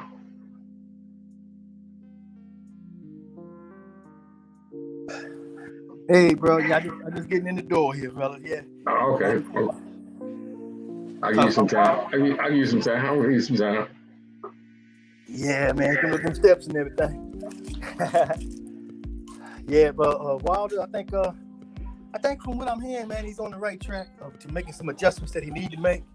I think the whole thing, it could prove to be that the trilogy was just a little too close. He needed a little bit more time. A lot of people thought so when they fought that third fight, but I've been seeing him do road work now. He jumping jacks and not jumping jack, jumping rope, and even when he was sparring and stuff like that, it just excuse me, man. Woo! Trying to catch my breath. But yeah, what I was gonna say. Yeah, and now he's throwing left hooks and stuff like they look more fluid with his combinations, more confident. I think back to the trilogy fight in the first 3 rounds. A lot of people not really pointing out the fact of how he outboxed Fury. He had Fury really frustrated to the point where he looked like he wanted to quit. Now to Fury's credit, he listened to his corner, but his corner had to boost him up to get him back in the fight. And then when he somehow, hit him in that sweet spot in the third round, it kind of brought the fight back to him a little bit. But before then, he was really at his wits a little bit because Wilder had presented something different to him that he hadn't seen before, and he was confused a little bit by it. And it took him out of his game. But he recovered. But then Wilder did something great too. He recovered and he dropped him twice in the fourth. Possibly another long count in there, but we're not looking for excuses or nothing like that. But I think it would be poetic justice for him to be able to get back in there with 3 belts to get him in there for the 4th fight and go in there and clean his clock. Because I think once he clean him once, it's a done deal. Right. Okay.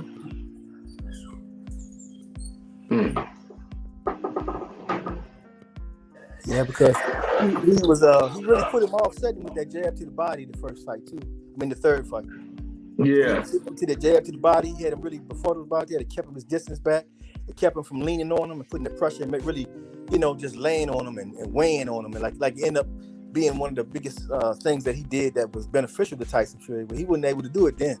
A little bit more foot movement, a little bit, like I say, fewer combinations, throwing that left hook in there, because Fury been gullible for that a long time.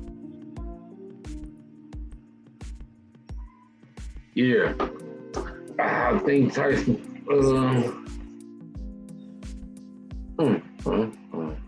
Yeah, because until he hit him in that sweet spot where the equilibrium was knocked off, where his core was caved in, and somehow he's the only fighter in the history of the world that's ever been able to do it, But he done that to this man, and when he hit him there, it's still residual effects. And I think it's still going to affect Wilder moving forward because that's a serious issue that's there. But he willing to power through it and put himself on the line like that, man. The people got to give him respect. And when they talking about all this warriors and man,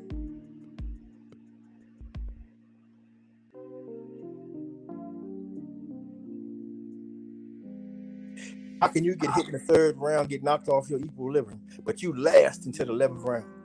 You ain't supposed to be there in no 11th round. If you in there with George Foreman, do you think he makes it to the 5th round? No way. But he was able to do it with this guy, and last that time, man. That says a lot, But when it comes to those type of awards, they don't like to give those out to certain fighters, But it's applicable to him, man. And I think that these things are things we've seen. I think Malik's on his way to dissecting and getting better too, because he's consistently, and that's the thing. While we haven't heard, we didn't know what was going on. They wasn't just sitting around or nothing. They ain't just putting it in. They've been building and working on things, getting better. Some of the little footage that's coming out with him, working out and throwing some jabs, some hooks and uppercuts and stuff. A little bit more variety this time. That variety really can change a lot of things. It's easy to fight somebody if you think, well, they only got 1 or 2 things I got to look out for.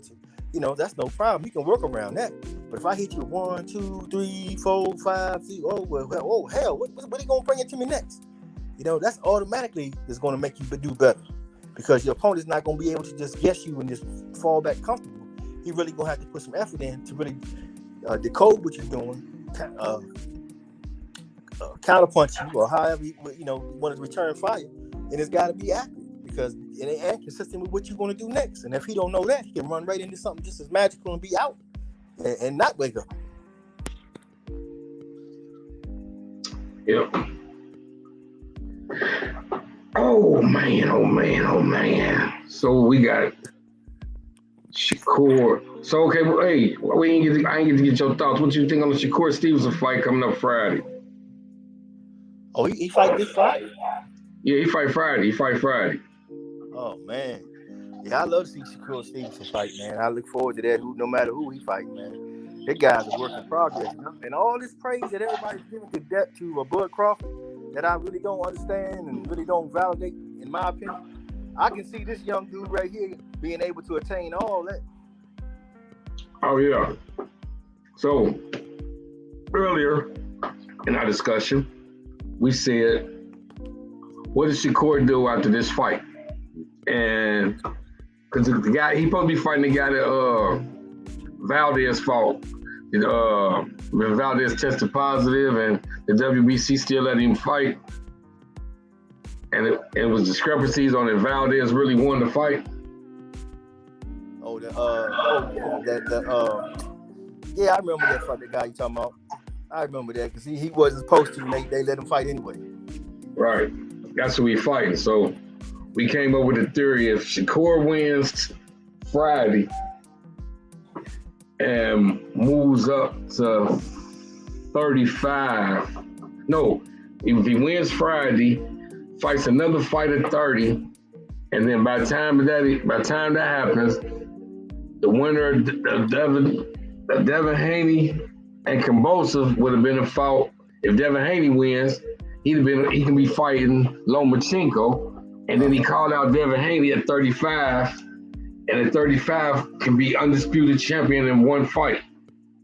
Man, wow. Yeah, I like that, man. I mean, I think all that is good for boxing, man. And, even this Jake Paul fight coming up, man. All of this is, this lately, you haven't heard a lot about UFC no more, and I love it. I love it.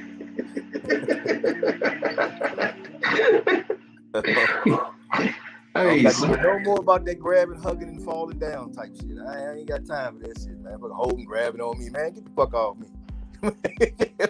Crazy, man. But that's because boxing is like, it's almost recognizing now that it has to put out a better product by putting some of these matches together. And that's why I say a little pressure is starting to get applied to a Canelo too. He gonna start to feel it. He's not gonna be able to just go out there and duck who he want to duck any way he want to duck because he feel like ducking. He gonna have to fight some people. And that's the way it should be. It should be pressure on every fighter to fight somebody. You can't just lollygag through the whole thing and just say, well, I'm gonna fight who I want to fight. I mean, hell, anybody can be undefeated if that's how you want to go out here and approach the sport. But don't get up here and be bragging about I'm the best ever, and I'm pound for pound number one. I still am, and this, that, and the third. You need to shut the hell up because you ain't doing nothing. And people got to stop letting guys like that talk that trash like that when they ain't backing it up. That's just being real. And real one's gonna point it out. One point it out. Man, nah, man, you saying one thing and doing a whole nother. You talking about, Andre's he's a horrible fighter, but I ain't gonna fight him. And you ain't never gonna get a shot. Why not? He's a belt holder. He better than any of them bums you done fought in the last 8 years? Shoot, man, since Floyd. Come on, man. We don't let nobody we wouldn't let Ali do it. We wouldn't let Sugar Ray Leonard do it. We wouldn't let Mike Tyson do it. You got to fight somebody. And when it comes to a point where you ain't got nobody to fight, like Roy Jones, it's time for you to go on back it up and go on about your business. Because, there's no drama here. You got people out here that are solid challenges. But even Roy, he said, well, okay, nobody down here can challenge me, so I'm going to go to heavyweight then. I'm going to make a challenge of my own.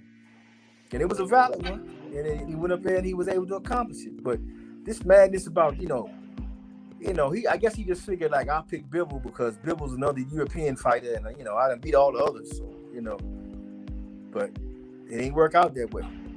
You know, because he got deficiencies that was exposed, and He went to Bivol instead of Bieta. Yeah. Oh man. Now see, and that's the fight that people was talking about too. But you notice he didn't pick him. He picked that guy.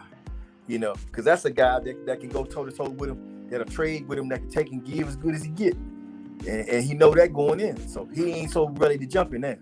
He don't want to jump in that water, that pond. Even though that's the best at 175. If you want to truly say I'm the pound for pound best, you're gonna fight people like that. You're not gonna try to find this cherry pick, which he thought he was a cherry pick, but it was exposed nonetheless. You know, the skill level was just, you know, he couldn't deal with it. And if you can't deal with it with him, there's no way you can explain to me how you think that he's going to do against Jamal Charlo, because I don't think Bivol's skill is better than Jamal Charlo.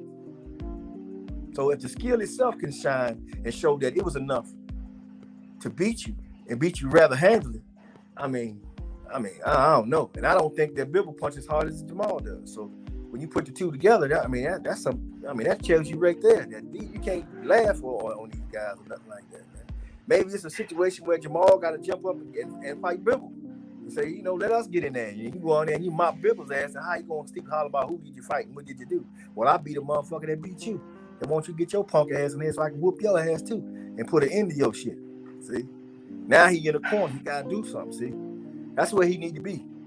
And that's the only way we're gonna see what's the best Canelo anyway. Because he gonna have to do better than what he just going in, walking around, throwing jabs, throw a hook every now and then, and motherfucker fall down. Oh, I'm hurt.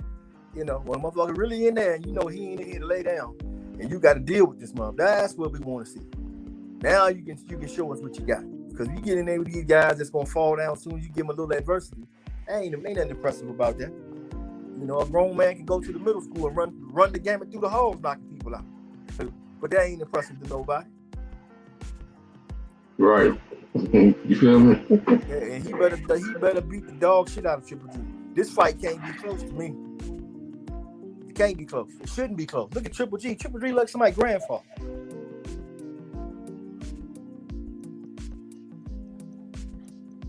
I tell you, man. Yes, sir. That stuff is crazy, man. But we'll see what happens, man. I got my eyes looking at the fight. I'm gonna take a peek at it. You know, who's on the undercard? Anybody good on the undercard? The Austin guy. Damn, we was talking about him earlier. He's fighting Ali. Not Ali Walsh, but the other Ali guy, the dog skin with the boxing. Yeah. Was it something another? He from he's up and kind of guy though. I kind of like that dude though. Yeah. So the matter of fact, the preliminary is about to start coming on. They on now. Oh snap! The undercard. Yeah, we got to check that out, man. And got to give a rebuttal on this stuff later. Yes, sir. Yeah. So you got any final says? Man, I just look forward to seeing the fight. I hope it end up being good and something good happen in the fight. You know, we can get, because both of them, somebody need to be put to bed between the two of them anyway, because they ain't never gonna have heart to fight the guys we want them to fight. And I think the boxing ought to punish him for it. The boxing gods punish him for it, because you folks, that's your time to give it back to the sport, is fighting the proper challenges, and for you to run around and run from somebody 5, 6, 7, 8 years. Come on, man. Come on now. And for a fan base to endorse that and allow that is a shame too, because I ain't never gonna tell no fighter I root for don't fight nobody. I want to see him fight the garbage man that come here on Tuesday.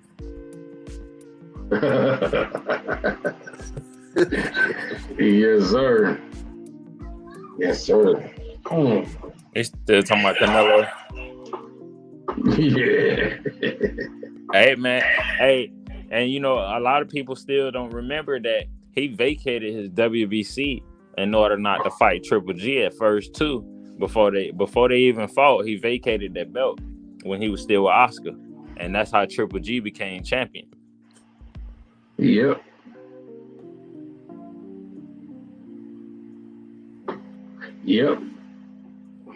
I remember that. I definitely remember that. Yeah, he run ducking and hiding from competition, man. You know, Derenchenko fight. That's another fight he's supposed to 40 he got out of. And then they made Jamal fight. Yeah. Jamal dominated. He beat this dog, man. And that's what get me. Now he dropped down to what, 154. He trying to get a fight with Jamel. I'd rather see that than Tim Tszyu, to be quite honest with you. Tim Tszyu ain't fought no damn about it. He did because of what his daddy did. He ain't got no shot in hell. He gonna get knocked smooth fuck out too. You know, but I hope they pay the brother well for the knockout. He gonna knock Right, him like Tim Tszyu should be fighting like, you know what I'm saying, Tony Harrison, you know what I'm saying? He ain't fought no Harrison Lubin, he ain't fought no J-Rock, he ain't fought no damn Castaño, he ain't fought, you know what I'm saying? Like no. Like how he, like, come on, bro. They ain't even fight for two. You feel me? Yeah, like, matter of fact, Devontae Clark fight him. He ain't even fight him. Put him up against Danny Garcia. See how he do. Exactly. Yeah, I like that. Yeah, I like that. That's a good fight, man. I don't know if it's a good fight, but it's a decent matchup. It's an intriguing matchup because I think fucking Danny Garcia knock his ass out too. Yeah, I don't think Tim Tszyu that good, bro. Nah, man. Me either. It's Australian hype job right now, man. And a lot of people there's hoping that he gonna amount to something, but I can't see it. He don't Australia hype all they fighters. Yeah. Cambosos, he about to get cleaned up again. Put his little baby ass to bed. Oh, Devin, man, I'm proud of Devin, man. Devin ran the game. He ran all the baddest women into hiding places. All of them. He cleaned the whole damn board. If he was playing pool, all the balls on the pool table ran and scattered when he came in the room. Ain't nobody trying to fight him. Now Lomachenko, they trying to make Lomachenko fight. I call Cap though, Black Star. I ain't no huge fan of Devin. Like he can box, he cool, but he ain't that good to me. Well, I mean, you can have your opinion, but it wasn't nobody lining up to fight him, and ain't no dispute about that. Cause he called everybody out. I mean, he was calling them out. So like, you know, he just seemed thirsty to me. He ain't seen hungry. He was thirsty. You know what I'm saying? When you doing too much, that's what that was to me. He was just thirsty. I feel you, but if I'm gonna eat, I want to drink too. I want it all. You're damn right. That's why he got all the beats right now. He covered. You see? I mean, that's how it works, and I applaud that, man, because more fighters need to be that way. Lomachenko should have been for him. And the one I want to see fight Lomachenko, I don't know what he waiting on, but I don't understand. Tank, get on that goddamn phone and get that bounce. Because he talked too much shit to Tank, man. I'd rather see Tank. Too much shit. I'd rather see Tank fight Devin. I watch that too. I got Tank washing him.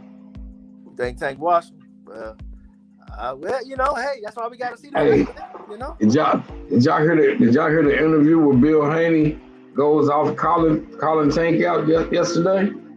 No, I sure did. Yeah, I didn't hear that at all. Yeah, but they staying on it, man, and it sucks though. I mean, for him to take the deal that he took to get the shot for Undisputed, man. I mean, he is not getting.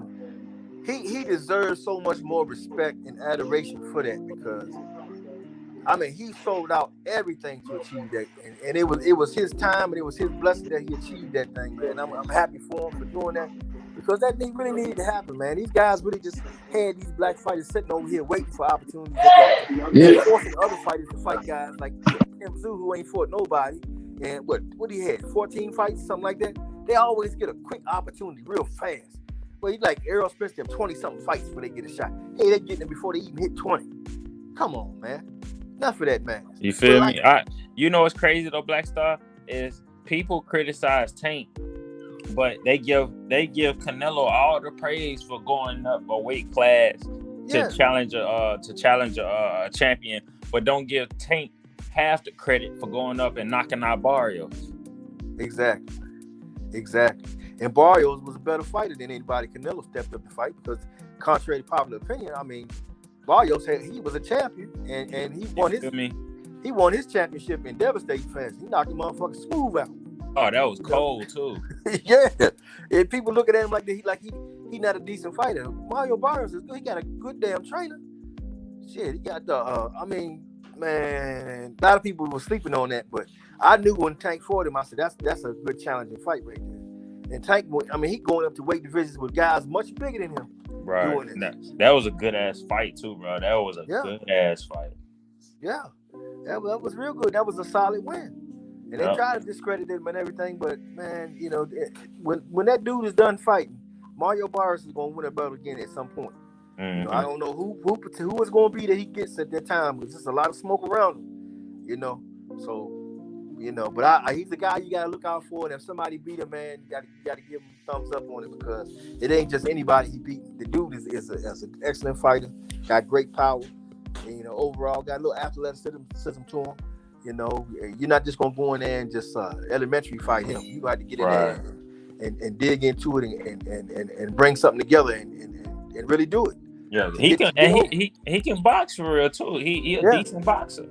Yeah, and that's the thing that takes him by everybody by surprise, because when they see Mexican, they thinking, oh, he come forward, he's a banker. That's it. But this guy can do a little of that, but he can back up on you. He can stick that jab, he can slip stuff. You know what I'm saying?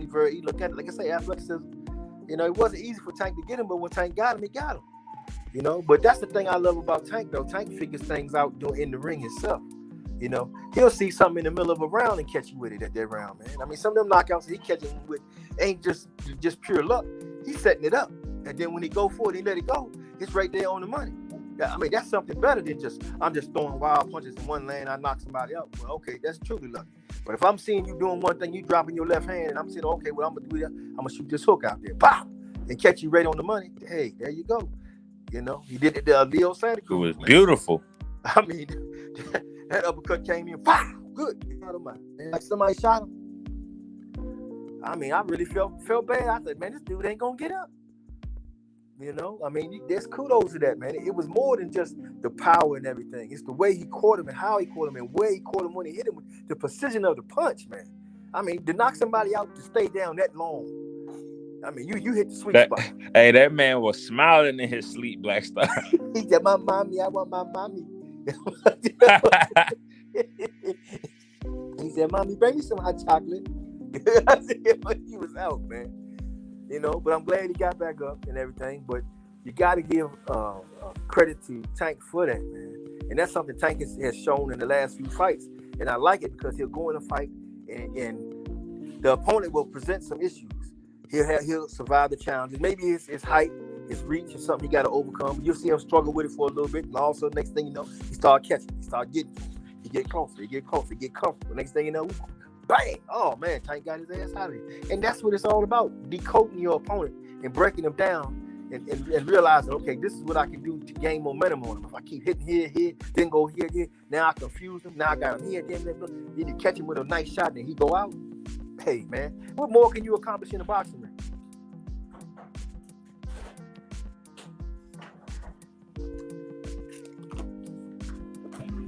See, that's what boxing fans have gotten away from, is they just want people to come into the ring and just blow their opponents out. And, you know, every fight is not going to be like that, bro. You know what I'm saying? Like, if you looking for that, you know, take that shit to the UFC. But, like, boxing is a game of adjustments, bro. You know what I'm saying? When you're able to calculate and adjust on the fly, you feel me? Yeah. Actually, you know, and let me bring up Shakur.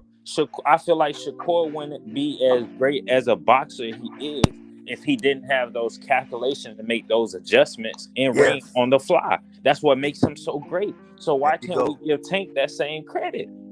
Exactly.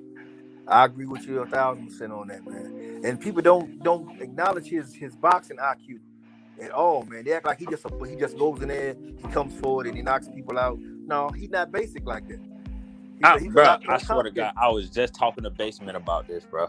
Like, for real though, like, they sleep on Tank, man. Like, that boy is fire, bro. Like, I told him if I was Doctor Strange, bro, and I had to spin the wheel, I don't see Devin. If I had to play this shit back 1,000 and a million ways, I don't see Devin beating him no type of way. I think he make too many mistakes, and I don't think Devin can outbox Tank for real. I think Devin is a good boxer, and when we were talking about styles, Devin relies more on his boxing skills to get the job done. So that's why it may seem like he's a better boxer than Tank, because Tank don't have to rely on his boxing skills a lot of the times. But like, he's not a better boxer than me than Tank, for real. Like, I think Tank is fire when it comes to like boxing skills. He's not as explosive as Tank. He don't have the power Tank has. He's not quicker than Tank. He's not faster than Tank. His feet aren't better than Tank's. Like, that's just, you know what I'm saying? He's just taller and longer, in my opinion. His head movement ain't better. His defense ain't better. Yeah, I think his biggest problem against Tank would be whether he could keep Tank at bay. If he can get Tank to respect the power that he do possess, because he's not the biggest banger in the world, but if he's able to do that part there, I think he got a shot. Not saying he would win, but I think the fight becomes a little more palatable for him. But I think that's his biggest challenge, because I don't know if he can keep Tank on. Because we know Tank got a decent chin. Mario Barrios is a banger. If you go in and he catch with not just a banger, but he can bang. He cuts it with some clean shots, and he take those. So you're more inclined to believe that when Devin does, he'll be able to take them as well. But will he have enough? Like, people question Floyd, but Floyd always had enough to keep you to a certain level, hit you with and keep you out. Not let you just get inside him. Because if he let Tank get inside him, I think it's a wrap. You know, it's a wrap all day. But if he can manage to keep him at distance and maintain himself in that stature, he got a shot to win, a decision. But as far as that day, I mean, I agree with you, man. People sleep on Tank, man. And that to me is the whole thing that he would have to be able to do. If he can do that, he might can do something. But other than that, no, not with Tank, man. And you ain't playing with Tank. And you can't let Tank hit you too many times either. Yeah, you made a good point, right? Now, I do want to say, I'm not saying that Devin doesn't have a chance of beating Tank, or he doesn't have a good chance. Yeah, you just don't see it likely, right? You know what I'm saying? I think Devin has the skills to beat Tank, but I don't think he has the skills that will beat Tank, if that makes sense. I don't know. Yeah, because you don't think he'd be able to keep Tank off. Right, you know what I'm saying? Like, he does have a good, decent jab. Yeah, but and I question that as well. His defense ain't good enough. I literally can see, because for one, Devin is too heavy on his front foot, for one. He takes too many pictures when he's trying to catch and shoot, or, throwing certain punches. He takes too many pictures. And I can literally just see Tank come in with an overhand right hook, or an overhand left, or a left hook, or a straight left, and just catching Devin, and it's night. Yeah, because he can catch Devin mid-punch. And that's the beauty of his counters that people are really sleeping on. Because, I mean, hell, if you ask Leo Santa Cruz ain't sleeping on it. He knows exactly what that motherfucker can do. A lot of people legend says that Leo Santa Cruz changed his last name to Davis after Tank signed him. That's crazy, man. But man, the dude, I mean, Tank is a special talent. The only criticism I have for Tank is I want him to fight some of these guys. I want him to get Lomachenko. Lomachenko talked a lot of shit, about him back in the day and stuff like that. It's time for that shit to come get settled too. And Lomachenko is a good fight. He impressed me with that Nakatani fight. I can't lie. I was like, wow, because I thought Nakatani might even get him. But with the way he fought him and the way how well he did against Nakatani really impressed me. I got to give that to Lomachenko. I believe we're giving the man his due, and I think that fight right there was really impressive. Now, with that being said, you fighting Tank, you fighting Devin, stuff like that. That's what we want to see. It's time for that, man. It's time for that. We can't keep treating these. I mean, Tank is 27 now. I mean, almost 30. Okay, it's time. Yeah. Cut the umbilical cord. Let's go. Let's get it, man. Let's see what it is out there. Because I believe Tank could have been undisputed at a couple divisions already right now. Facts. I mean, and people don't talk about that, man. He already been undisputed in a couple divisions. I mean, how can he be in a division and people talking about what was that? Bert Chuck was the number one in the weight division. I'm like, how so? That man can't even tie Tank Davis tennis shoes, man. Ain't no fucking way. And he go out there and get knocked out by another one who gets beat by Shakur. Come on, man. You hear me? It's starting to show you that, people, they held these guys back so these other guys can get some shine, But when you put them guys in there with them same guys, them guys they're trying to get the shine to can't get them no more. You know what I'm saying? It's time for that shit to be exposed, Like literally, on everything I love, bro. Tank, saying that he will allow a lot of these guys who are in the spotlight now, if he's allowing them to grow more as a fighter, that's the realest shit that people don't realize. It's like he could have been starched them for real and ended their career. He could have been ended their career for real.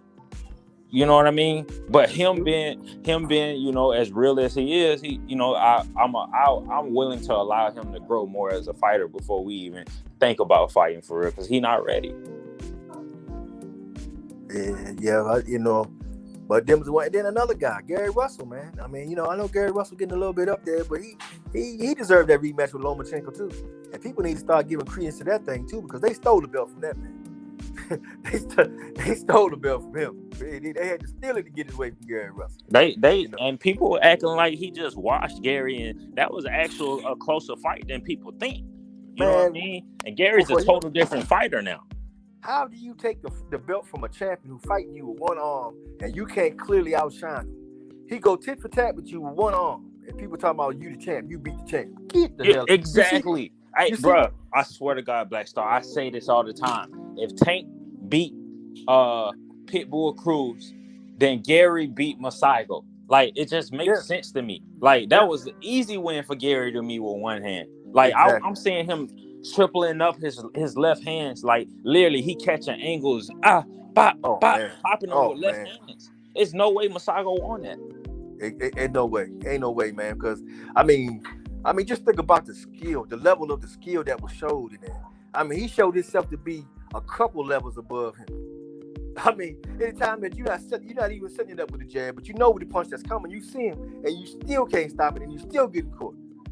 And he doing it with one hand. He ain't like he doubling up like a 1-2, mixing it up with both arms. It's just one arm coming at you. I mean, I couldn't believe it, man. But I mean, they pulled that off. And Gary has an excellent right hook. He is lucky he could not throw that punch. Exactly. That fight would have went 8 rounds.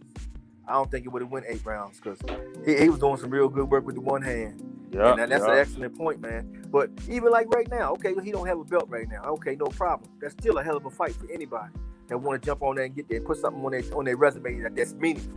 If you're really trying to beat something in that weight division, you're really trying to make them walk and get people to recognize you. I mean, hell, Lomachenko had to do it too on a sneak tip, But once he got that got over, he ain't trying to look back. He done got away scot-free, but they even denied a knockdown in that fight to Gary Russell. Gary Russell dropped him. Yeah, he damn sure dropped him. He dropped his motherfucking ass. They didn't give him credit for that. Now, if he'd have gave him credit, he probably would have won the fight. Or even though they had the judges the way that they did, And here this was a guy came out of nowhere, just swoop, he threw throwing at him. He get that opportunity, but then you don't give him a rematch? Nah, man. Nah. As much as I want to see him fight Tank, I want to see that fight even more. Because that should have been ran back. He running around here hollering about rematches with Cash trying to get his belts back because he got beat. He got to experience the same thing. Well, go back. No, you don't get the rematch. You got to go back to ground zero. You got to go back to the Gary Russell thing you had going on. You got to start there and build your way back up again like you did the first time. Right. To make it right to me. It's only right, bro. It's only right. I know Chris Colbert was talking about he want to fight either Frank Martin or Gary Russell, but shit, I don't even see Chris Colbert. I don't see him winning none of them. I heard he's supposed to fight Frank Martin on the undercard of the Bud Earl fight. Yeah, so they say, and the actual guy, his name is Hector Garcia. Now he looked at. Hey, bro, like he looked at fire. Not when he fought Chris Colbert. He looked at good, but when he actually won the real belt, I want to say it was 2 weeks ago. He looked at fire, bro. He looked like a whole different fighter than when he fought Chris Colbert. Like if that Hector Garcia fought Chris Colbert that night, he would have stopped him. Like literally, bro. I'm talking about catching angles, catching the shooting, running his hands. Like he looked good, bro. So if I was Gary, I would move up to 130 and challenge him. Man, that don't sound bad, but I tell you, I was surprised Chris Colbert looked that bad in that fight, man. I couldn't believe it, man. I was like, what the hell is wrong with him? Right. I thought better of him. Hector Garcia was just a lot better than he thought. Well, it proved to be. It definitely proved to be because he looked like garbage in that ring, man. I was like, man, what's wrong with him? It's like he don't even know how to stand in the ring.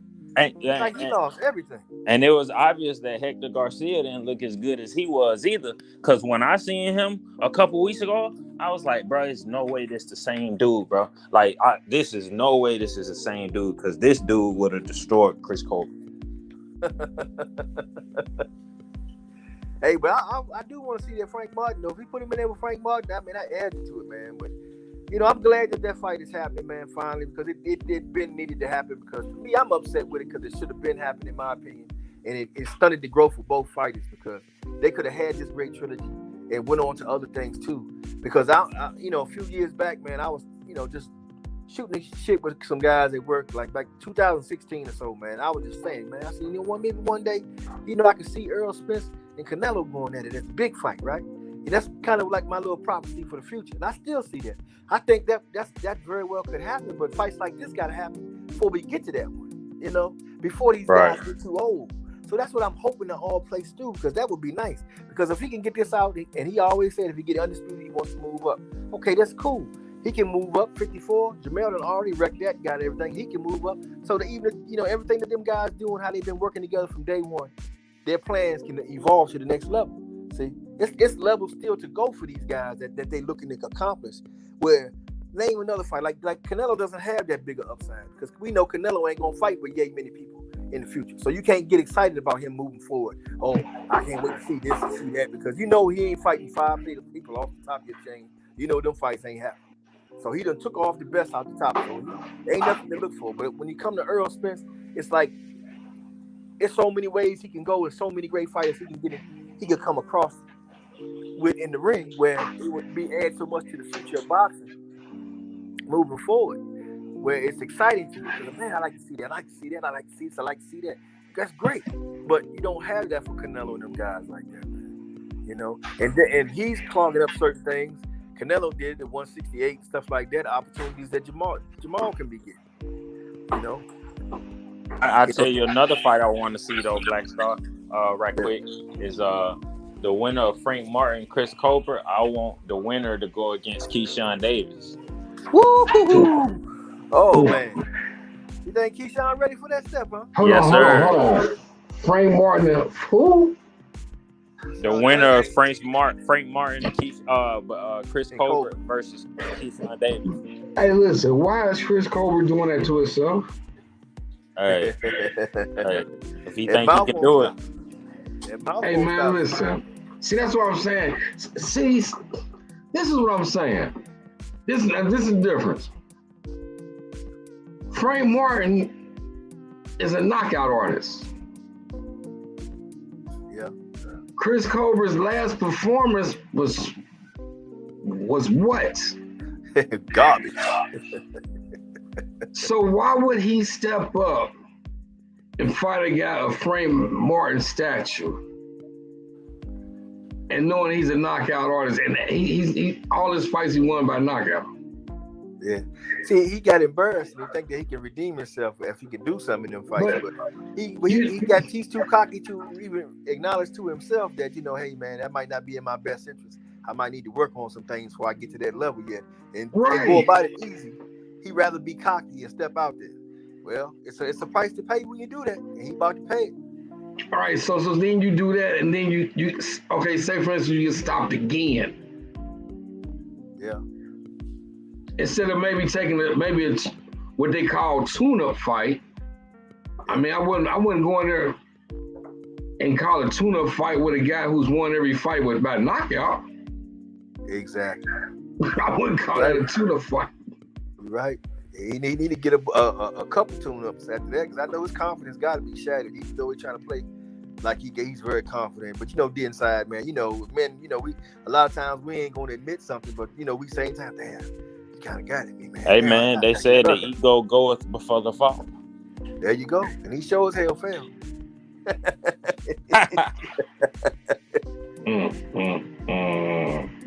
But that would be the smart thing, though, basically. You're right about that. You're 100% right there. You know, but that cockiness, man, and a lot of times, you know, growing up on the East Coast, you know, to us, you know, being there from DC, a lot of the New York cats, you know, was known to have a lot of lot of lip, man. And not to say that they all talk, but you know, it kind of came. We know exactly what you're saying. You were not wrong. You know what I'm saying? So this is kind of right now biting him in his own ass. You know, because he got to check himself a little bit. You know, if he check himself a little bit and get real for a minute, get back in the lab and put in that work, you know, he can get back moving in the right direction, because I think he's a talented fighter. I was really disappointed in that because I was expecting to see a better performance from him in that fight. But was very shocked to see where it went down. But it did go down that way. But whatever that is, you got to be honest with yourself and say, look in the mirror and say, well, look, man, hey, I'm fucking up over here. I got to fix this. I got to fix this. If you don't never come to that realization, you ain't going to fix it. You're going to go back out there and you get smoked again. Hey, you got Chris Colbert, egotistical. You got Eric Barlenga, egotistical. You got Josue Vargas, egotistical. Hey, bro, like, you know, a lot of hey, man, these New York fighters gonna get humbled real quick. Oh yeah. But that's the beauty in boxing right now. There's stuff like this is happening, man. Just like who was the other week, man? El Royo got in there with old boy. Stepped into the fight, man. He go out there and that dude looked good as hell. Del Santos, whatever his name was. Yeah. Just a couple was last week before last.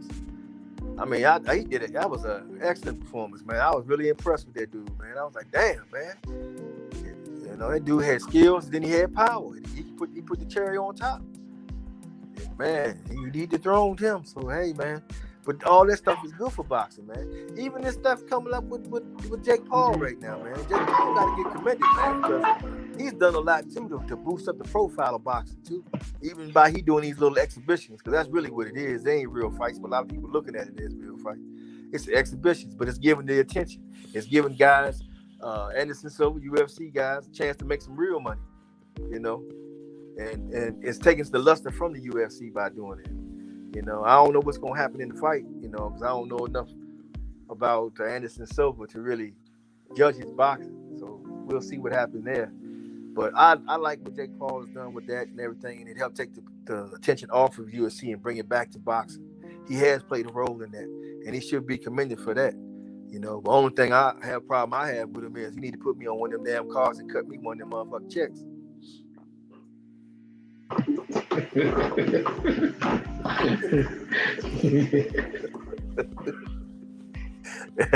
That's my only criticism. Shoot, man. But other than that, man, hey, that's what it is. And now you got Bud and Earl that coming up. You got Deontay coming back. You got Tyson Fury, AJ, Usyk coming in. Possibly fighting Wilder after that fight. And if Wilder beat him, he got 3 belts. Now you got Undisputed come back into the play again. The heavyweights is lively again with that. You know, if it go that way. It look like, but my only question is, I hope that it's not the will of the promoters that's making it go down this way. I hope it's just happened to be the way that God let it go down. You know what I'm saying? Let it come that way naturally rather than these guys pre-planned it. Because if it's coming that way, it's going to hit much better for boxing. Because when they try to orchestrate something, it never pan out. It never do. Somebody going to get upset and mess up the money flow, you know. Right now, everybody thinking, well, Fury's the best, this and this. But if Fury go out here and lose to AJ, and a lot of people feeling like, well, maybe that might not be possible. But that's a whole different fight. Whole different 2 matching skill sets, you know. So I'm not counting AJ out. I just wish AJ was smart enough to go to the right coach, because he should have never went to Robert Garcia. I know I didn't never have a chance to talk about my thoughts of that fight.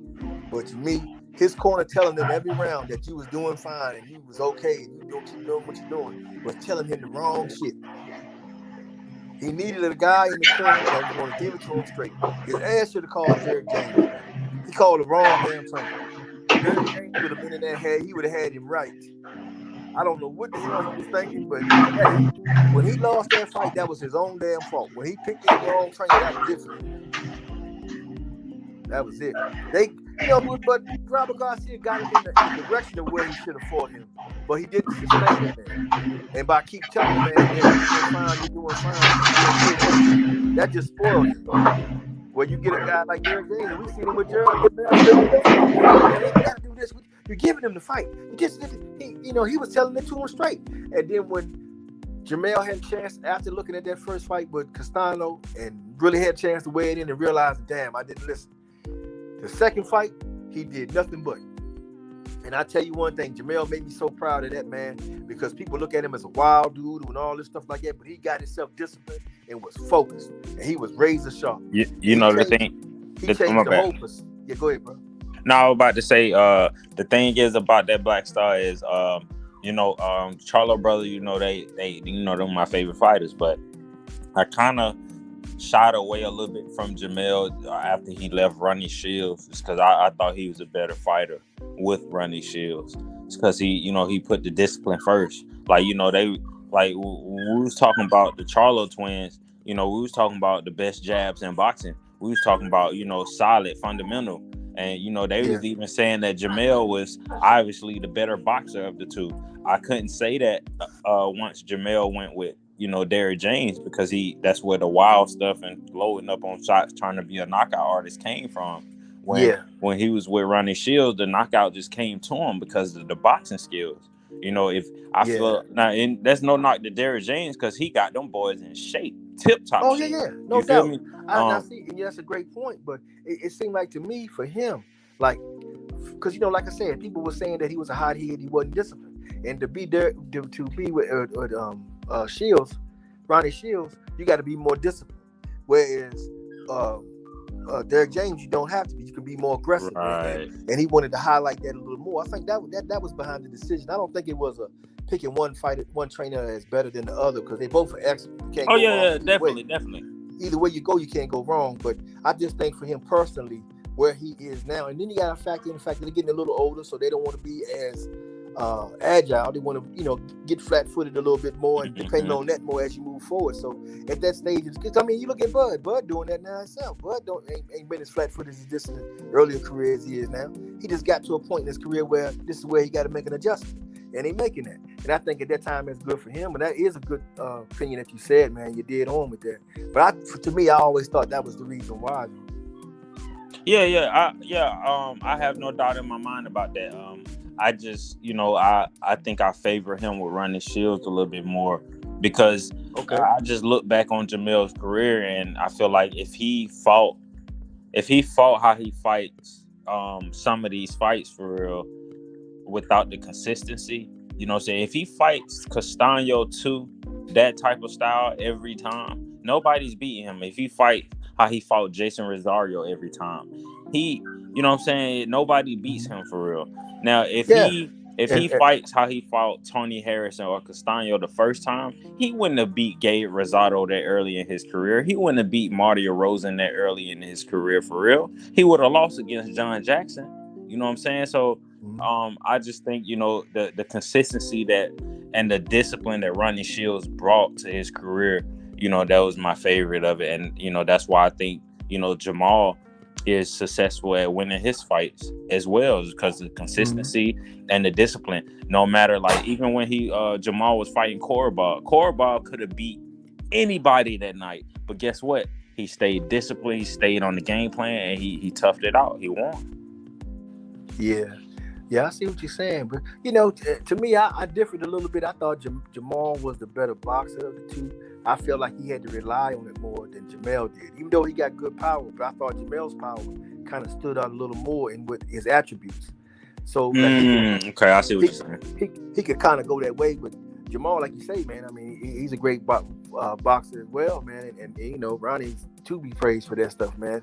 But I do think if you look at that second Castaño fight with Jamel, if he had afforded Ronnie Shields' way, I don't think he would have done as well, because I think it would have handicapped him a little bit, because he needed to be a little more powerful. He would that. I don't even think that shit would have been as close as it would have. Jamal always been my favorite. You know what I'm saying? I seen things in Jamal that a lot of people didn't see until later on in his career. But I think if Jamel would have.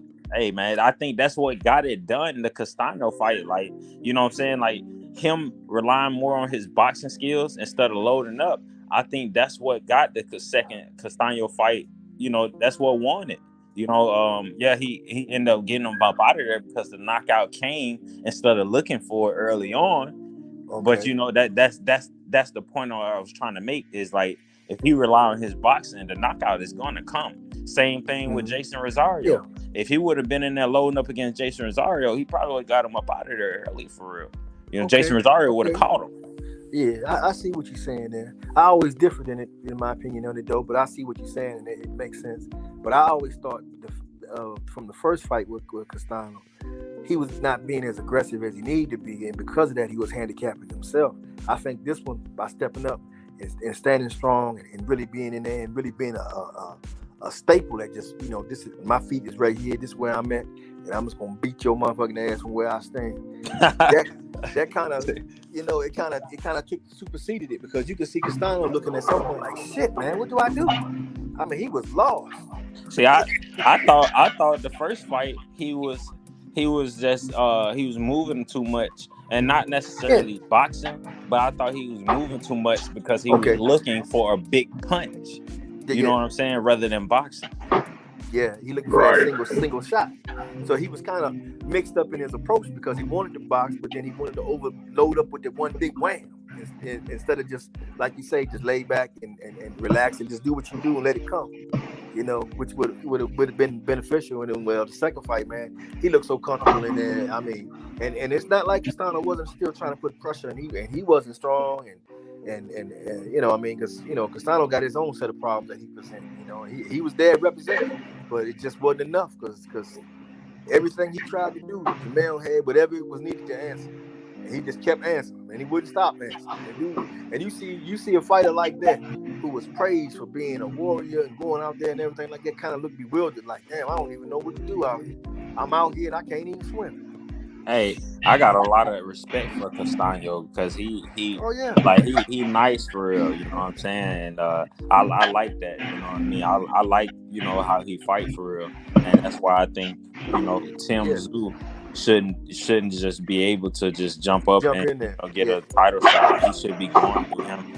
Even the dude Fundora, like, you know, what about Tim Tszyu fighting Fundora or Erickson Lubin or somebody like that? Like, it's still some dogs at 154, man. Yeah, you mentioned Fundora. Now I gotta bring this up. Now I know Baby talked about this. Basically brought it up to me, and basically shared it to me. And I have to say, you know, after looking at that fight with Fundora and Lubin, man, I mean, where he get this power from? Right. You know he remind me of Black Star? What's that?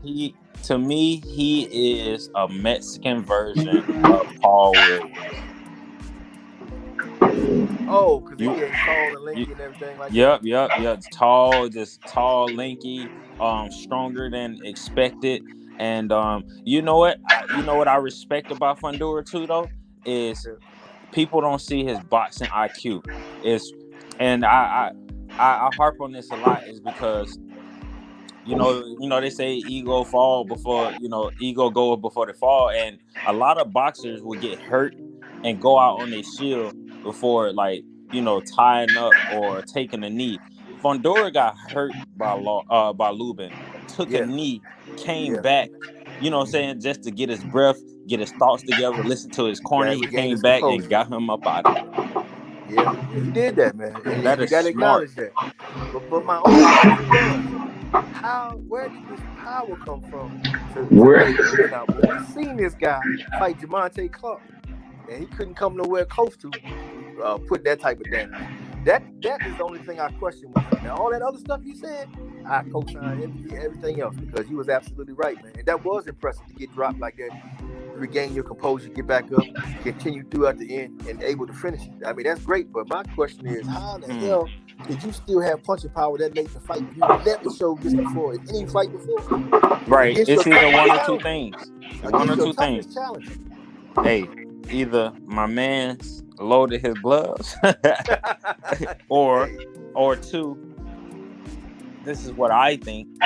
Erickson Lubin was really burnt out, because I know he spars a lot. I think he was probably burnt out for it. Man, no. Hey, even if he was burnt out, it was the punishment, man.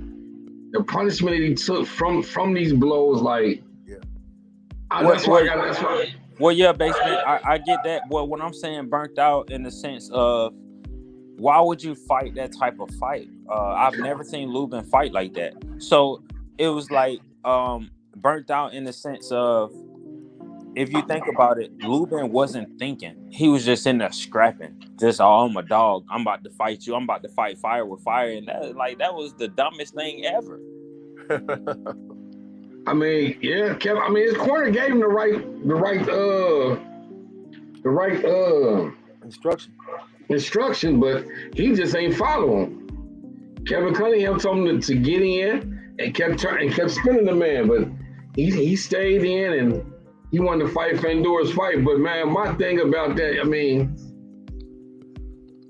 I just want to know. It was just real funny, man. Fedor's gloves never came off At all. At all. You see why I said it was either one, his gloves was loaded. And that right there, I can't get past that, bro. That's just like me forgiving Canelo for testing positive. Even though they said he was some bad meat, whatever, man, you still ate that shit, man. You still ate that shit, man. And I'm thinking, it's like a guy of his stature, like, man, how you don't know what you eating? How somebody should be eating the food before you eat it. I don't know. I can't forgive Canelo for that, and I'm not gonna be able to give Fedor for that either, man. And so I get a real reason why this man did not take his gloves off after the fight, after the interview. Gloves weren't taken off until he went back into the locker room. True, I remember you bringing that up. And you can go back and you can watch all Fedor fights and watch how fast he's quick to take them gloves off. But in this particular fight, he did the winning speech with the gloves still on. Shit, he probably went out to the dressing room with them motherfuckers on. He did. That's what I'm saying. He did. He talked to Jim Gray, and then he went to the back with the gloves on.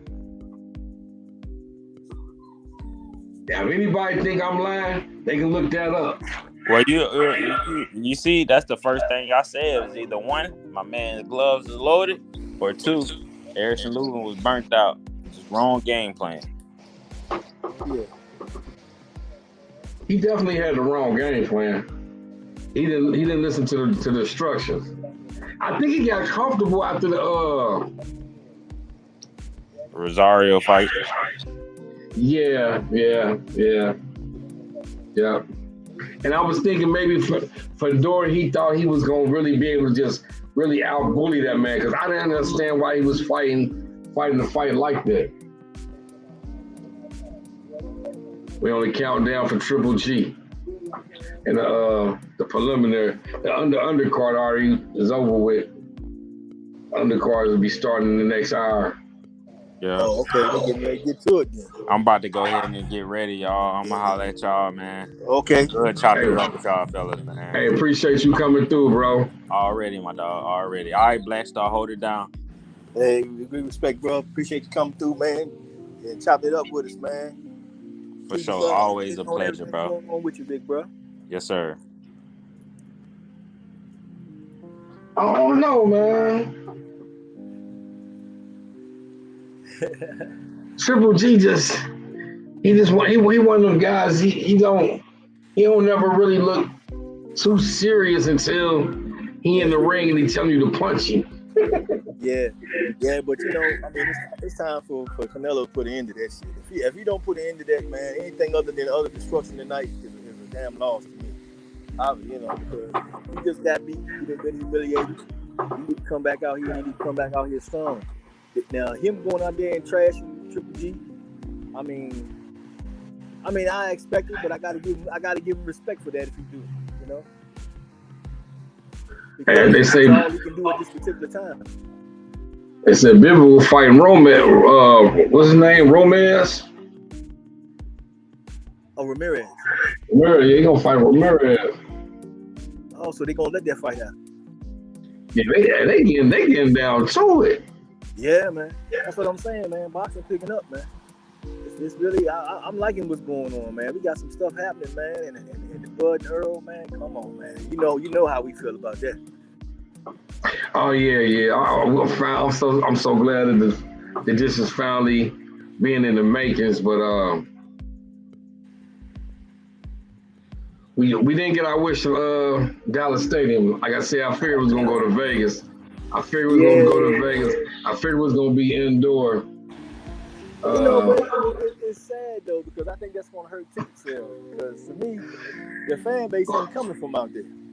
Listen, but you know what? This is how they gonna make up on it. The ticket sales gonna be extra high. You think so? It's supposed to be a Vegas stadium, right? These ticket sales gonna be like a Floyd Mayweather event. That's gonna make most of us not be able to go to the fight. That's gonna make a lot of people not be able to go to the fight. You're right, because you gotta think ringside seats for this fight. I guarantee you they start anywhere around 7,500 to 10,000. Man, I'm just thinking the whole United States has been talking about this fight. This fight might be bigger than the Manny Pacquiao and Floyd fight. Meaning, how many people are really in tune to want to actually watch this fight? It's not gonna bring in the money because we don't have the backing of the overseas coming over here to watch the fight. But I guess you should say this probably be the second biggest. Man, I don't know. It's gonna be a great fight, bro. Yeah, I agree. So I can't wait till it happen, though, man. I swear, man. But I was hoping it was gonna be Dallas, though. To me, it would have been the best because really, you taking the luster of the fight away because the whole ambiance of the fight are the fans that want to come see the fight. Now you having it over here and you putting a big price tag on it. You're gonna have all these other people coming to the fight who really ain't enthusiastic. So the atmosphere gonna automatically be a little lower than what it would have been if you had it in a place where everybody who's coming has really been wanting this fight.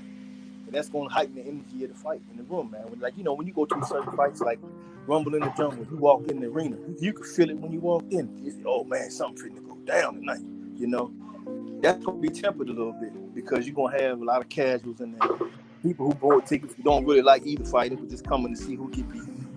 You know, that type of thing, man. Right. But we'll see, man. I just hope it's a good fight. And, you know, it pop off well. The card be good too. But man, it would have been much better if they'd had that because they should cater to the fan base that supports this. You know, then the thing is they put the pay-per-view out. And I guess they expecting everybody to do that. You know, so and then the thing is,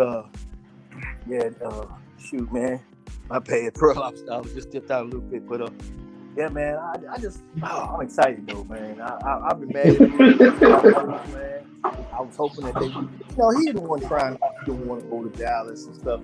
But when you have a fight with two big Mexicans and they want to put it somewhere where Mexicans live, they don't be worried about,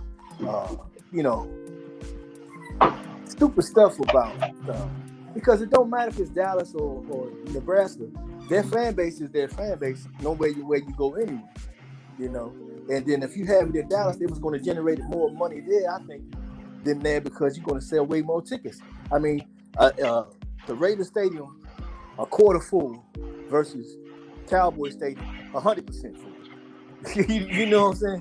I don't get it. It's easily accessible to everybody. Everybody can get there. And then when you come out there, everybody that's in that arena is vested in this fight. Everybody in there is like, oh man, here it go. We've been waiting, praying, hoping. We want this fight. We want this fight, but you're not going to give it to us. You're going to put it in the venue where it's going to be better for somebody else to be able to go. Harder for us to be able to go. I just don't like that. And for me, Bud Crawford should have never said that. He should have said, well, okay, we can have the first one in Dallas and the next one to be in Nebraska. Okay, that's fair too. Right. But what about us, the ones who going to support it? And when they look back on the fight and they don't look at the dollar value, how much money it made pay-per-view? How much money did it do here? What did it do there? Okay, the people who willing to spend the money, ain't gonna be there because you're gonna have, the majority of them. There's gonna be some of us that are still making it there, but the fight should be like it do when Tank go to Atlanta and he step out there. The vibe is like that. Everybody's there because they want to, and you feel it when he come out. And that's how that fight. That fight deserves that type of atmosphere. You're right. And that's what I regret about that part right there. And people can say what they want, and Bud, but Earl said right after the Ugas fight, he said, "Okay, I got this one here now. Now we'll see who's holding up the fight." And I mean, he didn't have to say just here to show that to them other people, because if you notice, since this fight was even getting going after that moment, you ain't heard much from Earl. Earl said, "I do everything you need from my end." I ain't never heard what Earl's. It's not gonna happen because Earl said this. It's we waiting on Earl for this. Earl, but that I ain't heard nothing about none of that when it came to Earl Spence. But when it came to Bud, oh my God, Bud don't want this. Bud gotta have this. We got to have this. We gotta wear these colors. We gotta do all. He had all the stipulations in the world. All the stipulations in the world, and nobody is shining a light on the fact that that's how he carried it. And that's what the day of the fight. We would have been had the fight. We would have had 3 fights by now. That shit would have been settled. And just like I was saying, I had said earlier, I wanted to see Earl Spence and Canelo go away. That's a big ass major fight. That's 2 different fan bases that you can have in Dallas. You can have anywhere where you can fill the whole place out. Oh my God! Matter of fact, Dallas would be the perfect spot for a fight like that. But we'll never get to there if we don't get these fights out the way. Because like we talked, and basically how I feel. I don't think it's gonna be a damn fight. I think Earl gonna beat the shit out of Bud. You already know. Nobody say. Everybody act like, oh, Bud get all this respect. I ain't seen all this from Bud. Bud ain't impressed me like that. Bud a good fighter. Now Bud is all right. Don't get me wrong. I ain't shitting on him. I ain't saying he's garbage. But what I am saying is, he ain't seen nothing like Earl Spence. He ain't never dealt with nothing that they even. I mean, not even to say like him. You ain't seen nothing. He ain't fought nobody that's even been in the direction of where Earl Spence is. Name me one person. He didn't fight Batista. He didn't fight Danny Garcia. Who did he fight that you would think is an Earl Spence type of fight? I can't name nobody. He ain't never seen him before. I seen him in there with green beans, struggling on the inside, trying to go toe to toe with somebody. He ain't that great a boxer like that when he's sitting there like that flat footed. And people not calculating that stuff, man. I can calculate. That shit right there, I know I can count on Earl for that all day. I know he's gonna keep coming. I know he's gonna be tired. And I know he's gonna keep on hanging and banging and spraying. I don't know about Bud. Bud ain't got hit by nobody yet. People talking about Bud.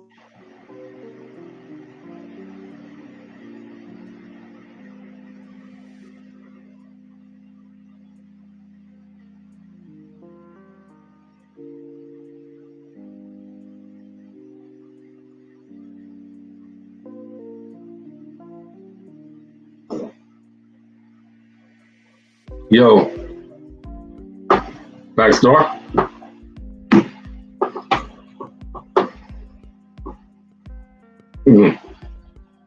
Black Star.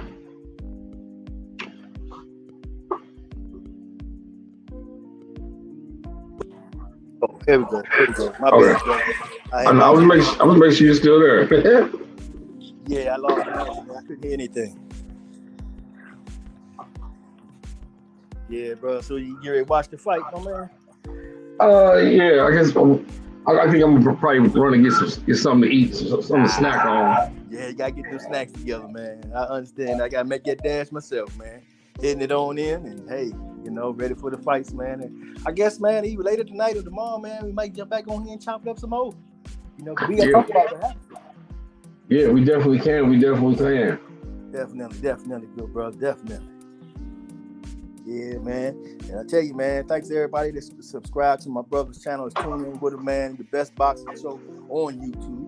And if you ain't subscribed, if you ain't tuning in, you need to tell somebody. If you is, if you ain't, man, I don't know what to tell you, but you need to get on over here and pick up on what's going on, man. Because if you want to know what's going on in the sport of boxing, this is the place to be. Right here, man. You got the old heads to know what it is out here. Appreciate you, bro. Appreciate you. Subscribe to my good brother Black Star Sports Media. He got so many channels, Black Sports TV 2.0 Media, whatever you want to call it. You can find him Instagram, Facebook, YouTube. I appreciate everybody who came out, man. My good brother Sanchez came through, and my good brother Brandon was on the panel, and everybody that was in the chat. Bruce Goals, Gil Coles, God Body, with everybody else who came through, man. I appreciate everybody for coming through, man. Hit the like button, hit the subscribe button, hit the notifications, man. Hey, we go live every Saturday. And like my man said, we might go live again at night, or you might catch it tomorrow. So hit that notification, man, so you get noticed when we go live. It's your boy Basement. I appreciate everybody for coming out, man. Everybody enjoy themselves and be safe. Peace. Peace.